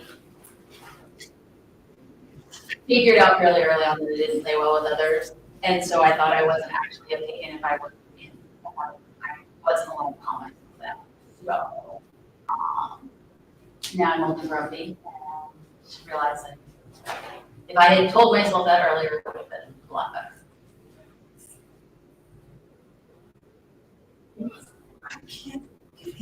I come from a religiously repressive household, and I grew up in a kind of a cool community. I can't do anything, so I was fine. Don't drop out of college would be what I would do. That's what I wish I had done. I definitely not drop out of college. I mean, I'm in the same boat. I don't know that I have advice in this realm for the young me. I grew up in a very, my mom was very Christian. I grew up in you have to keep 1 seconds. Horribly fucking garage, but that's fine.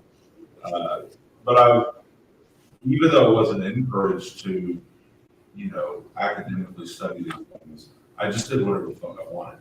So reading about, occult practices and, stuff like that from a very young age was never, I don't know that I would change that. I think that,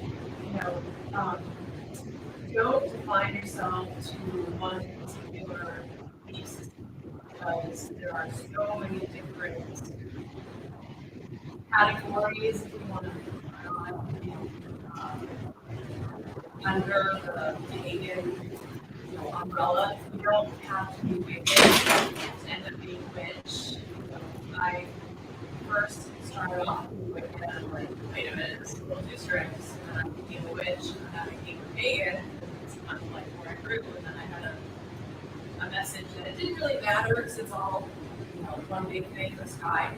So you just kind of make it a problem system as you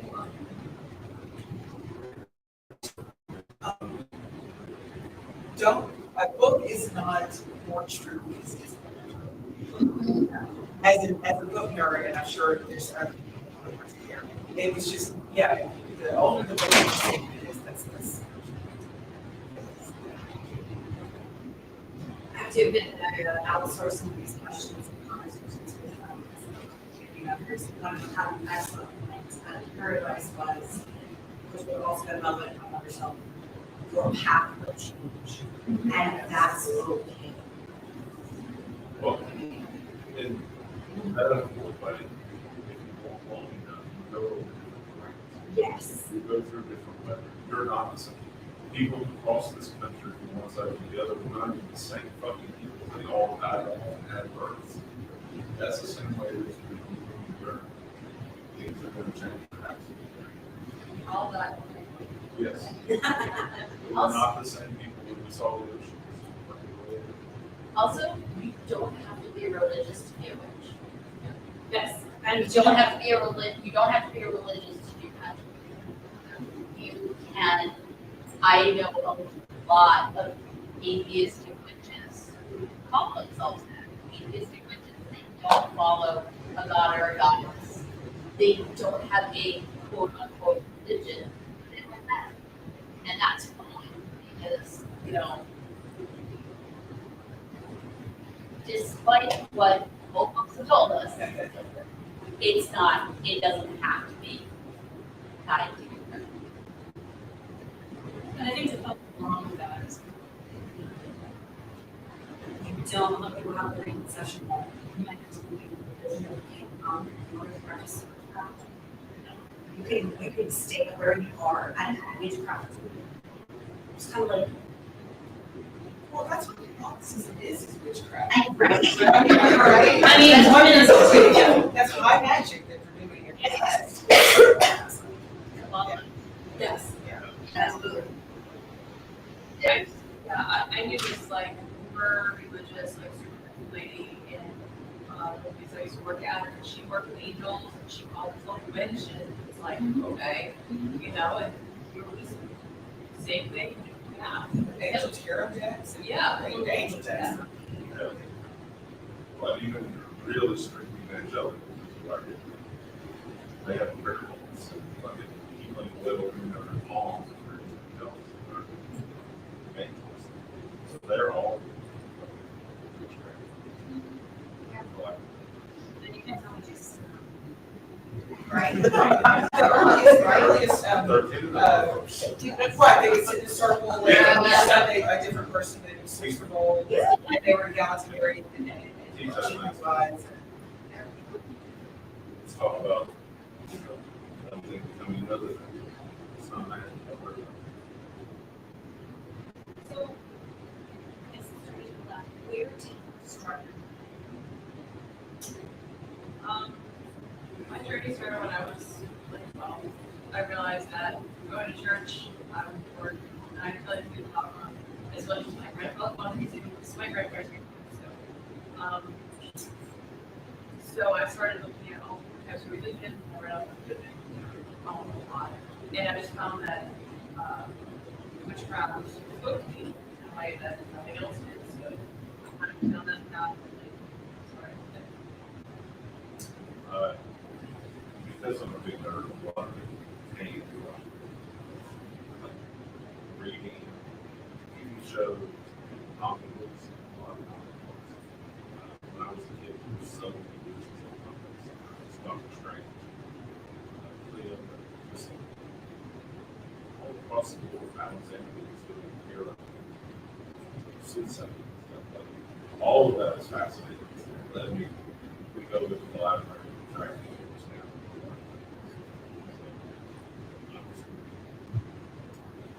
Mine was pretty much to watching. I grew up in the 70s and 80s in a college town that was just steeped with the new age. There were crystal shops everywhere. It was just everywhere. And so I probably started studying palmistry and crystals in middle school. And then in high school, I came across the Tao. Now that's the real start right there, because I, like I said, I'm a little nerd, and naturally I drifted towards Buddhism and Hinduism, because that's what it was. So, they're so very visible, the oldest. Yeah, and it wasn't until the 90s that I found out that there was actually a religion attached to these things of Wicca, and that's when I discovered Scott Cunningham, which he's a classic Scott stuff. And so then I started learning about that.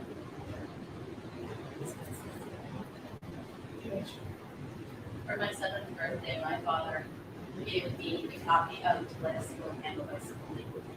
And I still have it, and it's like, it was, again, my parents were very, very much into a lot of the stuff. My dad actually studied at the Parapsychology Center at the University of Connecticut in the 60s. So he had the James Ryan cards and everything. Basically, he had Price, and he had Holzer, and he had Lee, and my parents were basically of the opinion, if you want to read the book, go ahead and read the book. You know, ask us questions, whatever. So, yeah, I was like, I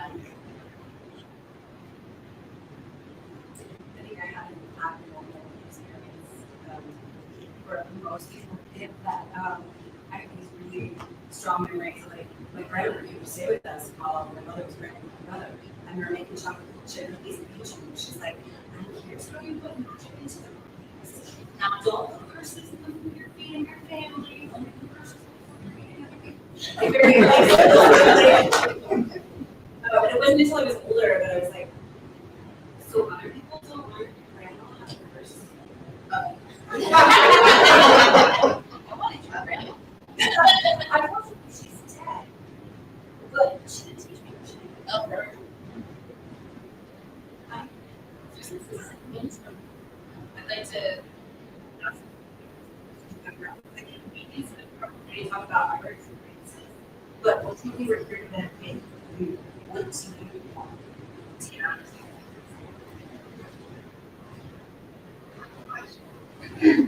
What if I'm frustrated with and I have certain signs that I have that thing. I can't tell you how long I've been not nearly as long as you guys definitely over because I and there's like certain visual things that people do at certain times of year, things like that. Like, do you guys ever feel like if you're not doing a ritual on a certain like holiday of witchcraft or something pagan, do you ever feel bad or like don't do it like witchcraft wise? Do you ever have just feel like I'm a terrible witch? They used to, and that was part of the, I'm not a real witch if I'm not in a coven. I'm not a real witch if I don't celebrate every high holiday, everything. I'm not a real witch if I continue to practice some of the holidays I practiced growing up, like still in the candles for Hanukkah every year in my house. You know, honestly, every single one of those holidays was made up by someone. And so, if a holiday doesn't call to you, don't celebrate it. Life is too short, in my personal opinion, to worry about what other people are thinking about me. If you don't feel called to celebrate a holiday, don't. I celebrate St. Patrick's Day every year, not because it's St. Patrick's Day, but because it's also St. Gertrude's Day. She's the patron saint of cats. My mother's name was Gertrude, and therefore it's St. Gertrude's Day, and that's what we celebrate. I don't tend to do that by holidays because I'm not really called to them. I want to add to that. But in my opinion, is the important thing is the connection that you form with whatever you want to have that connection with. And that is something that comes from, it's in your heart. It's connected through your heart, through your soul. And that is something that should take place like on a daily basis. And that's what strengthens that connection. Makes it all. And that's not that. That's daily. It's a daily thing. Even if it's just 5 minutes of meditation or prayer, however you do it, or reads or whatever. Right. Another thing too. Sorry. Another thing too, like you don't have to be that witch that takes the oil and anoints the candle and burns the sage and lights the candle at midnight under the new moon in Aquarius. Like, okay. So I physically don't do a lot of rituals. asleep, so I set the intention like I'm asleep and then like Right. that's for me. So I'm more, I consider myself more of an ethereal witch because I work a lot more with magic on that plane. And the thing that most of the chaos man, is you do what the fuck you want. Right. So, Yeah. just like you said, if this is healthy, you don't do it because you want. With magic is that you're, for lack of a better way to phrase it, you're exerting your will on the universe. And any magic practice, whether it's something that's anarchist, the way that I do it, or the way that it's very structured, the way other paths are, those are all touchstones for you to engage with the universe, create whatever you need. Whether it sounds selfish, but it's really not, because oftentimes what we need is something that develops us inside ourselves, something that develops our community or our loved ones. So, if you don't, like you said, if you don't want to celebrate it, then don't feel guilty about it. From a sociological standpoint, holidays were created to serve needs, to uplift people, to bring them together, to help them survive. That holiday was. It was for joy, commemoration, upliftment. If that's not what you're getting from it, don't you? And some of the holidays have aged out of the modern age. Like, we don't need to have a festival to make sure that crops are planted. Like, you don't need that advice. Your crops are constantly about to be. So, Unless that's part of something you do. exactly. Yeah. One of the, I was looking for a book, I'm sorry. You're fine. I was thinking, there's a wonderful book by Allard Albertson called To Walk a Pagan Path. And it talks about integrating paganism. It talks about integrating paganism into your life as a part of your life, as opposed to this is something I do on high holidays. Right. You know, and it talks about, and I'm going to mangle this word because I am not Swedish. It talks about the concept of hygie. It's Hygge. I know I'm mangling it, but basically it's incorporating. He takes it to talk about incorporating magic into your life, and it's a really good. I found it a really good jumping off point for me to start getting away from the. I'm very ceremonial. That's not the type of person I'm. But something like this, or the other one is Deborah Blake's The Goddesses in the Detail.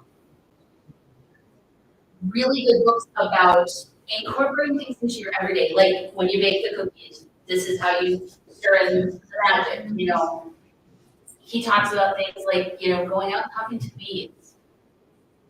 Things like that. So there are ways to do it where you don't even have to. Ritualize it. You don't have to ritualize it, or ritualizing your life as opposed to making your life ritual. Yeah. Kitchen witchcraft. Kitchen witch. Yeah. I would say craft your own. Find if there's a date, I mean, like, if it was Star Wars, and May the 4th is your day. Have a May the 4th day. Right. There you go. Or what is it, May the 27th, if you're actually, the old school. Yes, depending upon which orthodoxy you belong to. But also, on the other hand, don't be afraid to study things that are very structured and that are very, because there is a power to being a part of that. That I don't really do, but like you can't deny that for some people these things happen because that's what really happens. And as you were saying, you'll change. So what works for you now may not work for you in 10 years, but in 10 years, you may find yourself drawn to maybe some more of that stuff.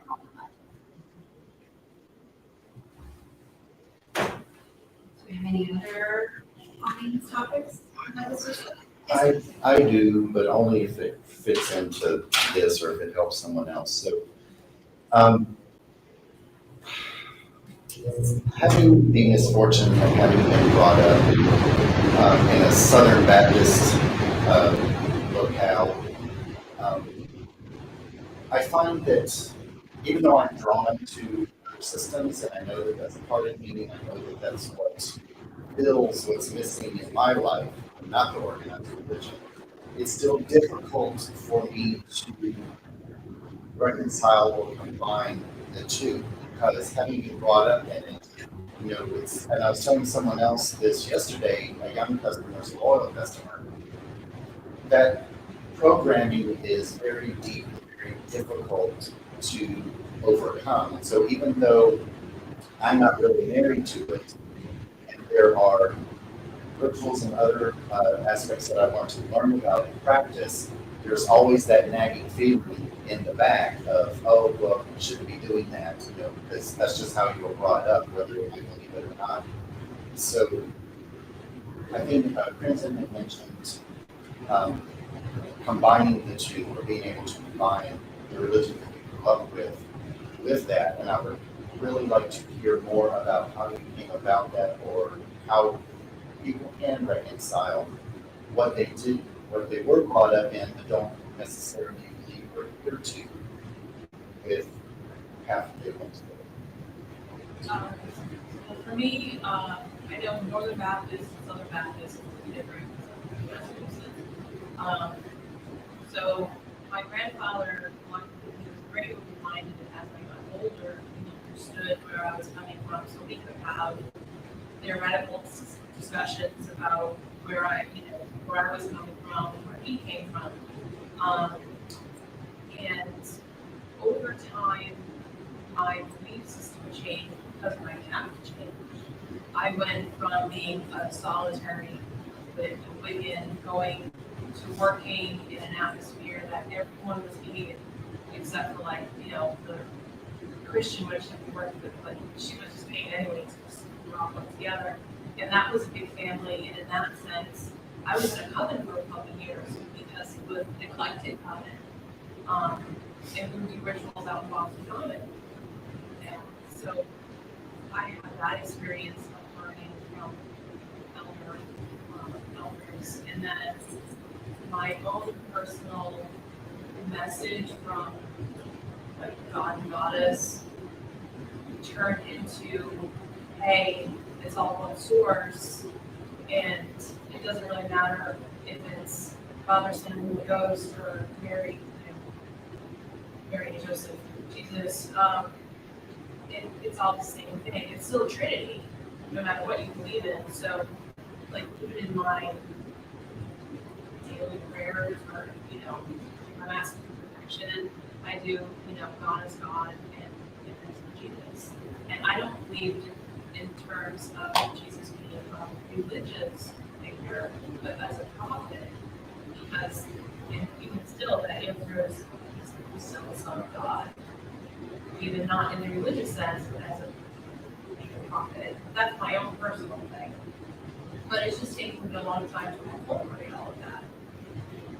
I think I was raised Church of God, so very close to Southern Baptist, one side. Use the microphone, sorry. What's going on is difficult to hear you.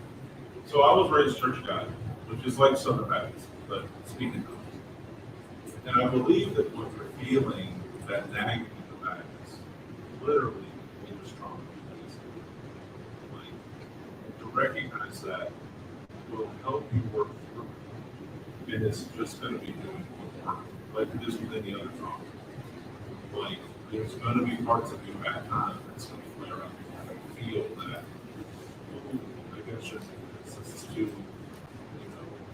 whatever.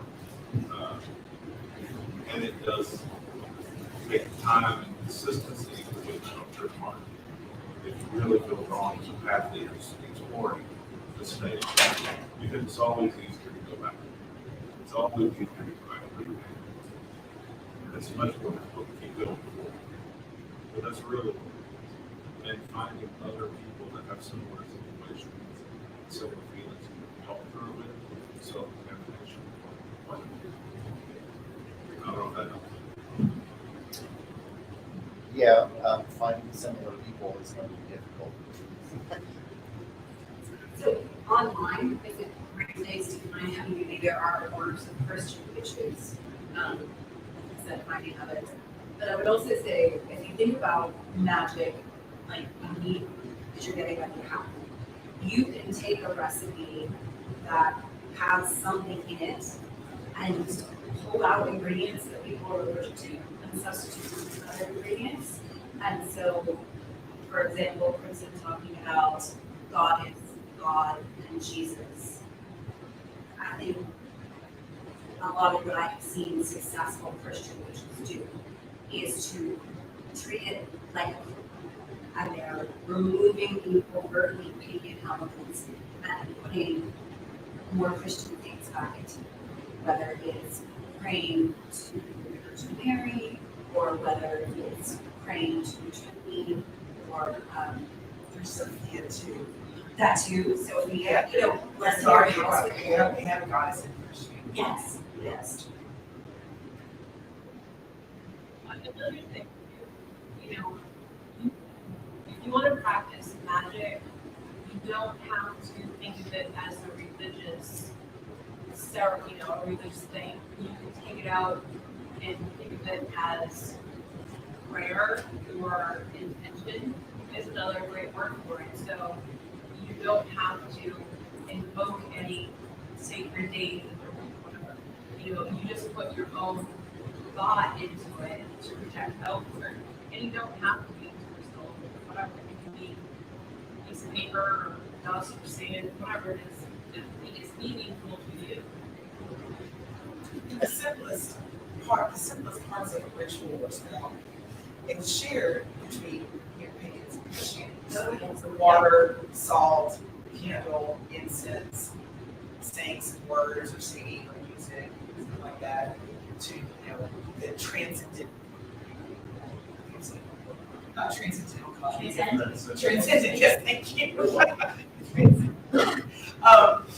Yeah, I mean that's paganism and that's also Christianity. Or maybe I was raised United Methodist, which is very close to Catholicism. So I don't know. I know Baptist is. Well, and as someone very similar to Baptist, I know that what you grew up in has had a lot of things that are similar to that stripped out. Like, there's not a lot of, like, we don't have, in these fundamentalist denominations, there's not really a lot of things that you can transpose into magic. I'm sure Yeah, you struggle with that. It's all shut off. And Yeah. It's very contradictory. And we've all heard the stories of people who actually do receive, give us their message from the Spirit, but yet when they try to share that, they're branded as lunatics or whatever. And it's like, but your religion says we should be able to do this, but then you say, no, you can't possibly do that. So the other thing too is, like I was selling to folks up here. I lost my phone yesterday. I left it at Target in a garage about 5 minutes from here, and I'm from New Hampshire, so I was horrified. The very first thoughts and words that came out of my mouth was St. Anthony, please come around. My phone is lost and needs to be found. It's a prayer. It's a spell. They're one and the same in a lot of things.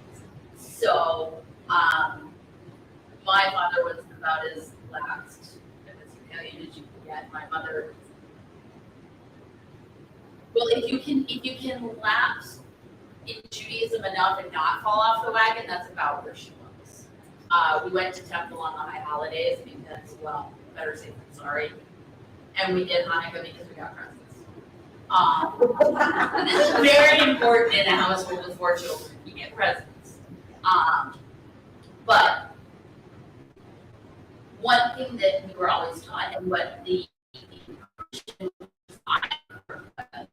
is words of power, and that comes into both magic and religion. So they, instead of saying I'm doing the spell for X, I'm praying for X. Instead of I'm going to do a spell to help me. I'm going to do a spell to help me get a job. And I have a friend who did this. I'm going to do a prayer to St. Jude, because if I'm not a lost cause, nobody is. Well, Part of the struggle that he's going to have as a Southern Baptist is that like you start talking about sanctification, no fuck with that. They frown on saints. They rarely do. Like So- honestly, they do forgive like every 3 months maybe. Sometimes on Easter. Couldn't you say something like, I'm going to pray to God for Yes. guidance on X? Yeah, and I'm not saying Yeah. that we're wrong in any way. I'm just saying from his perspective, as someone who came up very similar, Southern Baptist, Church of God, all those fundamentals, they do not have the rituals that can be Yeah, traced. they don't talk about saints at all. Like they have baptism, and like I said, communion on Easter, and that's really like. What about a meditative type practice? They don't accept the female of Anything. anything. Anything. Mary, for them, is sort of a vessel Yes. to get Jesus into the picture. Mary has become symbolic and fundamentalist Christianity of the place of women to be mothers, but not the mother, not the goddess in any way. That has been completely shut down. I would like to add though that your spirituality should not be a source of despair. It should honestly be a source of comfort, a source of searching and joy. And thing is, if you were receiving religious trauma from the community that is like defining your spirituality, then you need to find a community that will support you rather than shun you or disdain you for just searching for the answers to make your life a better thing. It takes resources to find a new community. It does, but we also have the internet now. And the thing is, no spiritual journey is an easy one. And that is a good point. Like I said, with the fact that what it feels like you're dealing with is a bit of religious trauma and PTSD from it. Yeah. That takes processing, and it's incredibly difficult, and it is hard work, but it is fucking worth it. It's fucking worth it. I totally agree, and it's not stopped me. Yeah. By That's any meant to be means. encouragement. I know sometimes But I come across. it's just that because, and I totally believe that there's no one right way, that a lot of them are just different roads going to the same store. But there's just something about the organized religion that there's always this question in the back of your mind, well, what if everyone else is wrong and this is right? And maybe I do need to acknowledge the existence of those deities in that organized religion, but yet they only resonate with me because I was brought up in it. It's not something that I'm actually drawn to, which is why I'm going this other way. I don't know if they're any different. I know they're big in New England. But you might want to check out a Universalist Unitarian church. They do, the one in my town is wonderful, and they basically accept everyone. There's a Christian portion of it, there's a pagan portion of it. It's just, I would describe it as kind of a waypoint on a lot of journeys. So that might be somewhere that you can start to maybe connect with other people who are following a similar path to yours. So like I said, I don't know how common they are down here. Yeah. What would you say to recommending something like the Gnostic Gospels? Learning about that. Elaine Pagel does some good books talking about the Gnostic Gospels, and it's the idea that the God of the Old Testament and the New Testament are not the same person, and that the goddess put the God of the Old Testament in charge of the earthly realm and made a mess of things. But there's a lot of scripture behind scripture that they found in the synoptic text, right? Yeah. Yes. And there are other scriptures in there that are not included in the Bible that have like, there's one about Mary, and there's the Thunder Perfect Mind about the goddess, which is the best scripture ever. And Jesus' brother is talked about, and there's, anyway, that's another, just something out there. What's the The name? Gnostic Gospels. The Gnostic. Yeah. Yes. Also, It's also non-denominational. also, the Bible is a translation. Yep. Oh, yeah. And those translated, especially the King James Version, had their own agenda to Yeah. deal with. But also, even the Bible says, I'm saying this as a Hellenist, even the Bible says, no one is brought to the kingdom of heaven by force.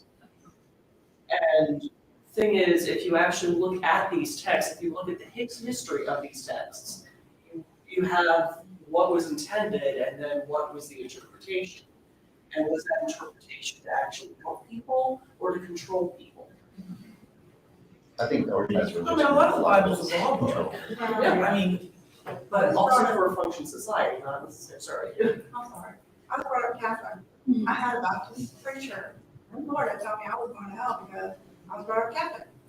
That's the next thing you tell to a 13-year-old. The majority of people in fundamentalist Christian denominations believe Catholics are wrong.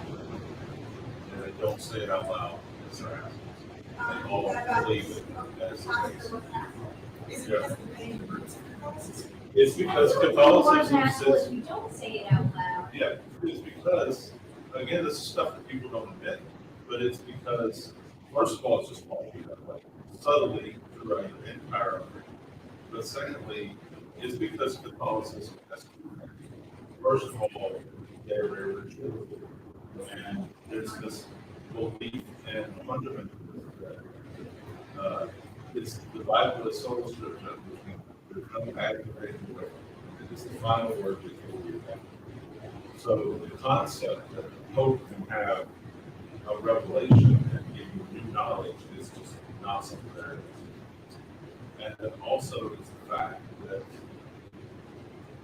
there is a mentality, especially in America, especially in the South, that they know more than anybody else.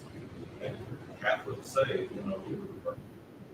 And fundamentalists go, yeah, but we were better. I'm serious, like I'm simplifying it, but that is the psychology behind it all. Also, Yes.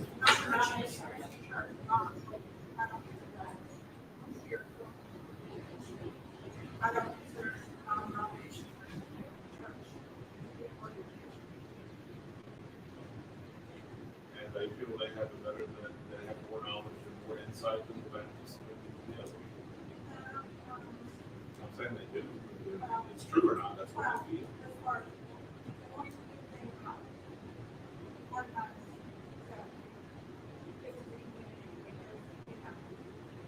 And we don't need organized religion to do that. Also, I think too,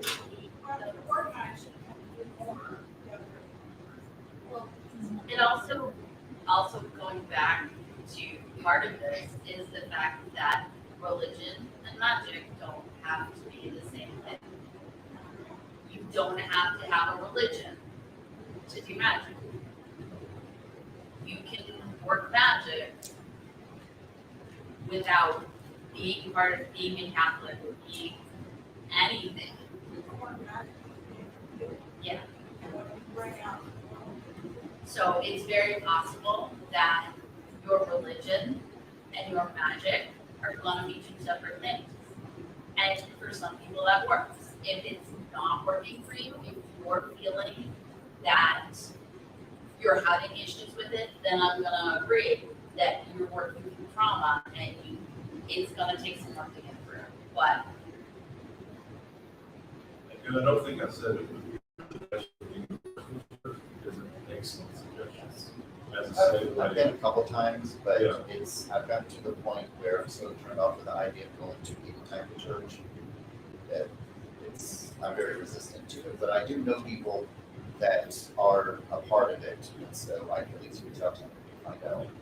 they might be able to get you names of other, because there's always going to be, our church, I haven't been to our Universalist church in a while, so that was all weird. But they have some that are, I just and it doesn't meet in the church. They all met through the church. But it's sort of like a half step to a coven, but not really. And so again, it's another step along the way. And you know, they might at least be able to hook you up with some people who, again, are on a similar journey to yours. I appreciate everyone offering all of this insight and stuff, but I really don't want this to be all about me. So I know that you've had something that you wanted to say, and It's all about you, though. Yes. Really quickly, Paul Houston, he wrote a book called Master of Witchcraft. It's a book with fashion ideas in it, but there is a section of the book that actually addresses people in the reservation to approach witchcraft as a practice. And my very good friend that I've known for years, that was raised Southern Baptist and like worked for Billy Graham and like just really hardcore and had really rough upbringing with religion, found some helpful information in that book. Okay, what's it? Mastering Witchcraft, Paul Houston, is a fairly radical approach to kind of shocking yourself out of some of the reservations that you might have. But it is pretty interesting, so you might look that. That's Yes. Any of you have a piece of artwork, a poem, a book, a song that you go back to as a touchstone for your craft? Like when you are, just kind of, we all get a little wobbly and out of whack. Like what helps align you in your path, your craft? Okay, so again, I was from my hippie college town, and we actually have an ashram there. So in the 90s, I learned Kundalini yoga from Sikhs, or American Sikhs, to be clear. In Hinduism, it's mudra, mantra, and mantra. Okay, so the mantras are the geometric shapes that you focus on. The mudra is the finger magic, and then your mantra is your mantra, obviously the chants. Kundalini yoga is very much you cannot take the spirituality and magic out of this type of yoga. It's every yoga movement is its own magic spell that you're working between yourself and your in Kundalini yoga they call it the Invotun is the master of the head, your Guru Dev, your invisible Guru Dev is your own like guardian angel that you have with you all at all times. And in our first prayer to chant that should be with us, kind of like opening out with Ganesha or Crossroads. First thing is first start your head. And then you go all with the rest of your chants. It's very ritualized and the same. We all do the same chant session.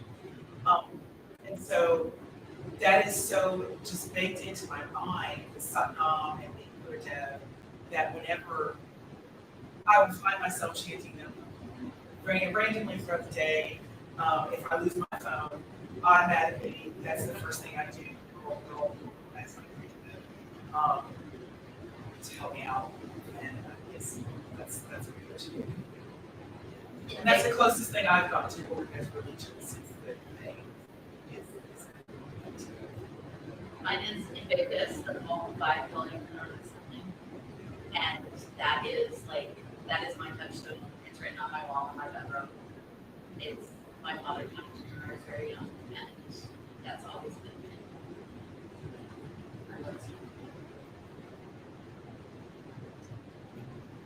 I read this about long when I was a teenager, so that it's really a lot in terms of reflection.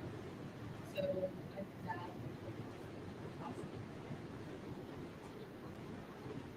I have 3 because I like to think. The mantra brings up whenever I'm in pain or scared or wherever I'm at. I can read Tara's mantra. The words of the Starbucks.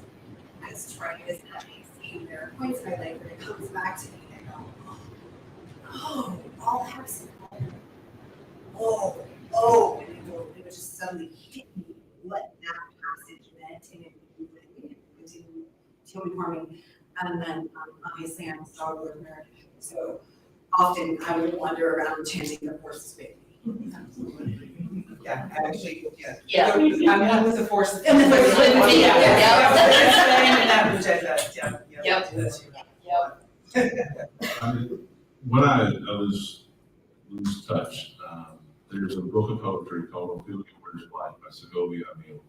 And I wish I had known that she was only going to publish it for a short period. I would have bought copies of it. It's impossible to have your hands on it, buy it immediately, keep it forever. It is full of poetry, and you can find her stuff if you put in Segovia Emil. There's a million Pinterest posts of her poems. It's very dark, goddess, feminine, bloody energy, and it's fucking amazing. It's that, and it's The Road by Cormac McCarthy, because Cormac McCarthy, as you brought up the Gnostic Gospels, writes from a very Gnostic viewpoint. And so reading his words, even though they are not specifically ritual or magic or anything even of the sort, they're fiction. It does kind of recenter me to the way that I feel about the world and the universe. Thanks, yeah. And the music of Lightning Hopkins, which I highly suggest you listen to Lightning Hopkins. We have about 10 minutes left. Are there any questions, comments? Has there been a rise in the amount of cultic activity and interest in witchcraft in the last 5 years that you've seen before? Definitely the information coming from social scientists says that people are moving away from organized religion in record numbers, and then the number of occult bookstores, internet searches, and people who are self-identifying as properties of witches has increased. Whether or not that has been in the past 5 years, I'm not sure that I can say specifically timeline, but I know that I've seen multiple news articles citing that change in statistics in churches that are freaking out because millennials don't go to church anymore. So the Church of Satan just opened up a Charlotte, whatever you call it, chapter. We had our first event a couple of weeks ago. It was a charity event to gather menstrual products to take to menstruating people in homeless shelters and camps and such. And like 24 people showed up. Like, it was insane. We were like, so many people, and some people just came by dropping off things all night long. It was incredibly popular. I was blown away by how many people came. And it was the nicest group of people, and we all talked just like we were at a sci-fi convention. It was like the exact same vibe. It was awesome. I'm just saying that. Yeah. And they were all younger. Like Where in Charlotte? Okay, so it was at Devil's Logic Brewery on CPCC campus. And she said that we're definitely gonna try to do one every month because it was so popular, and we made some little bags. And, but they have a website. Okay, I'm astounded. I've lived in the Charlotte area for most of my life after periods of wandering as a child with a parent in computers. But I'd be worried they'd burn the place down. This place is not pagan friendly. Oh, and I hear you, And Church of Satan, very. I can, man, that's so freaking awesome. Yeah. We're not just in the Bible Belt with the Bible. You know, in the past few years, I've seen more shops like pop up. Like, I've lived in Charlotte for 20 years, and in the progression, I've seen them die, and I've seen them start to come back. It's the same thing, like, you walk into the Barnes and Nobles now, like, you know, their cult section used to be like as long as this table, and then it was like this big, and now it's, you know, several shelves, almost like a full aisle, depending on, you know, which bookstore you go to. So, and there's so many more different tarot decks that you can get, like, you know, so it's, I see the resurgence that way. Now, I can't say how many people are actually moving into paganism or witchcraft, but it's more available. Okay, so starting with Crimson, please let us know where we can find you online. connect with you? Sure, I'm crimsonheart.com and Crimson Heart anywhere else. On Facebook, I'm under Jen Hart, my name, because Facebook is stupid. And I have books downstairs. I'm James Artuck. You can again buy my Decontrol series from Falstaff. You can find me on Amazon. I give you my website, which is just my name, jamesartuck.com, but it's not been updated since pre-COVID, so sorry about Like it's Harden, I'm at the Black Collar Bugle. I don't do a whole bunch, but it's fun. And then, come find me. Dr. Walford can be found at www.bg-ford.com. Somebody stole BG-Ford. And I'm on most of the social medias as BG-Ford. And I have books available from. Is anybody on Drink With? I am, but I haven't done very much yet. Okay. And you can find me on those social media platforms as Maya Chrysler or our website is MayaRay.com. Thank you all for coming. Thank you guys.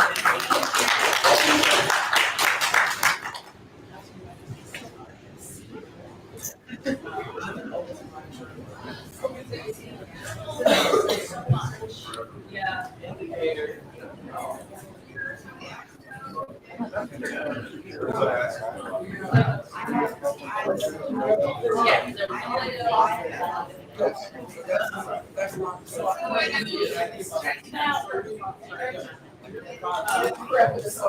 You don't even have to be.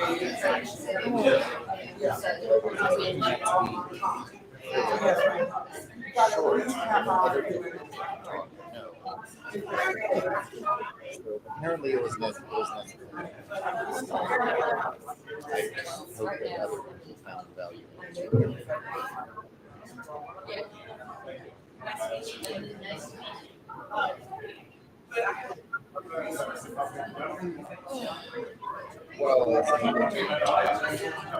I'm not sure.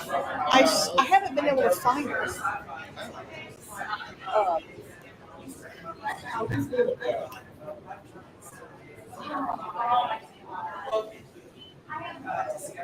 Yeah.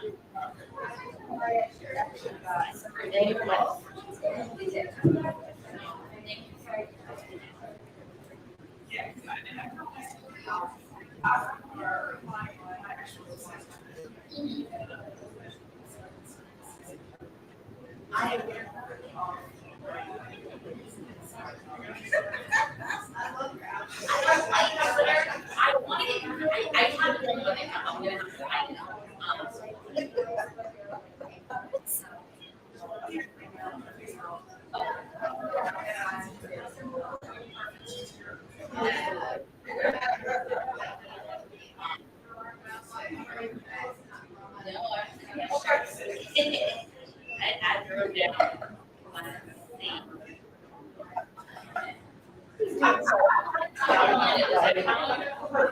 On the close portion of that, right? He's a dick.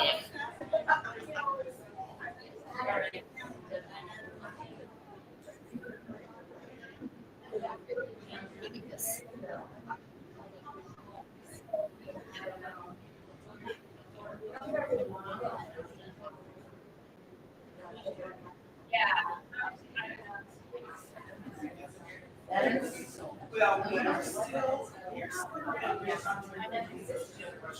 Yeah, and I was like, everything over to my car, and then I was like, this isn't the same. So.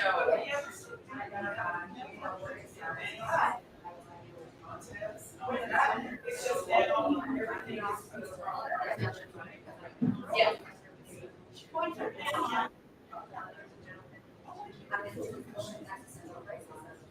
Are you on Wi-Fi or are you on? Yeah, that. Yes, which is where it's been many Honestly.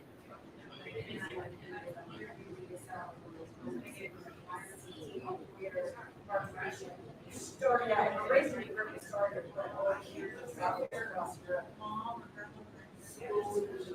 Yeah, turning off all the Wi-Fi. And just, yeah, I give it Wi-Fi.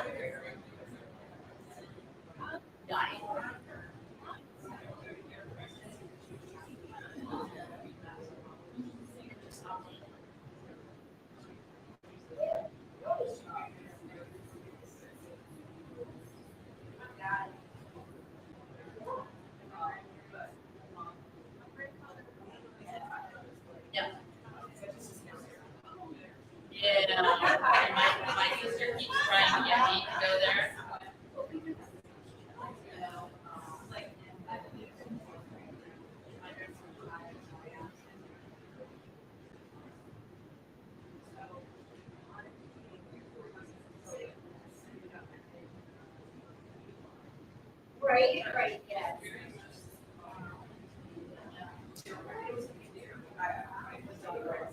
Yeah. Okay, well, I just sent you, yeah, I just sent you. Yeah, when you go to marriage counseling, this is podcast and all of my right? Yeah. Reset the phone. Just, you know, stop it. Restart it. Totally restart it.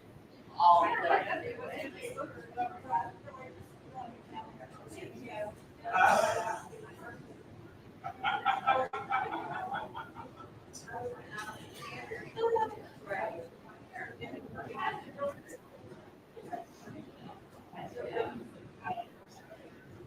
You were younger than me. Actually, I use it, I like, Yeah. while I'm in, I was like, okay, I can't do this. Right. My friends keep telling me, you should get a TikTok. And I'm like, I have a sponsor and I didn't do anything. Yes. You know, There's enough things.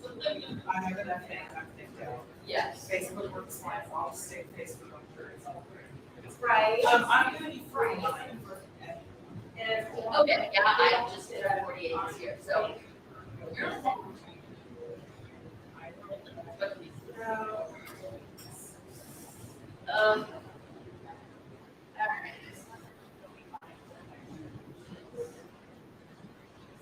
All right. I don't know, actually. like, and then that was a little bit. Right, right.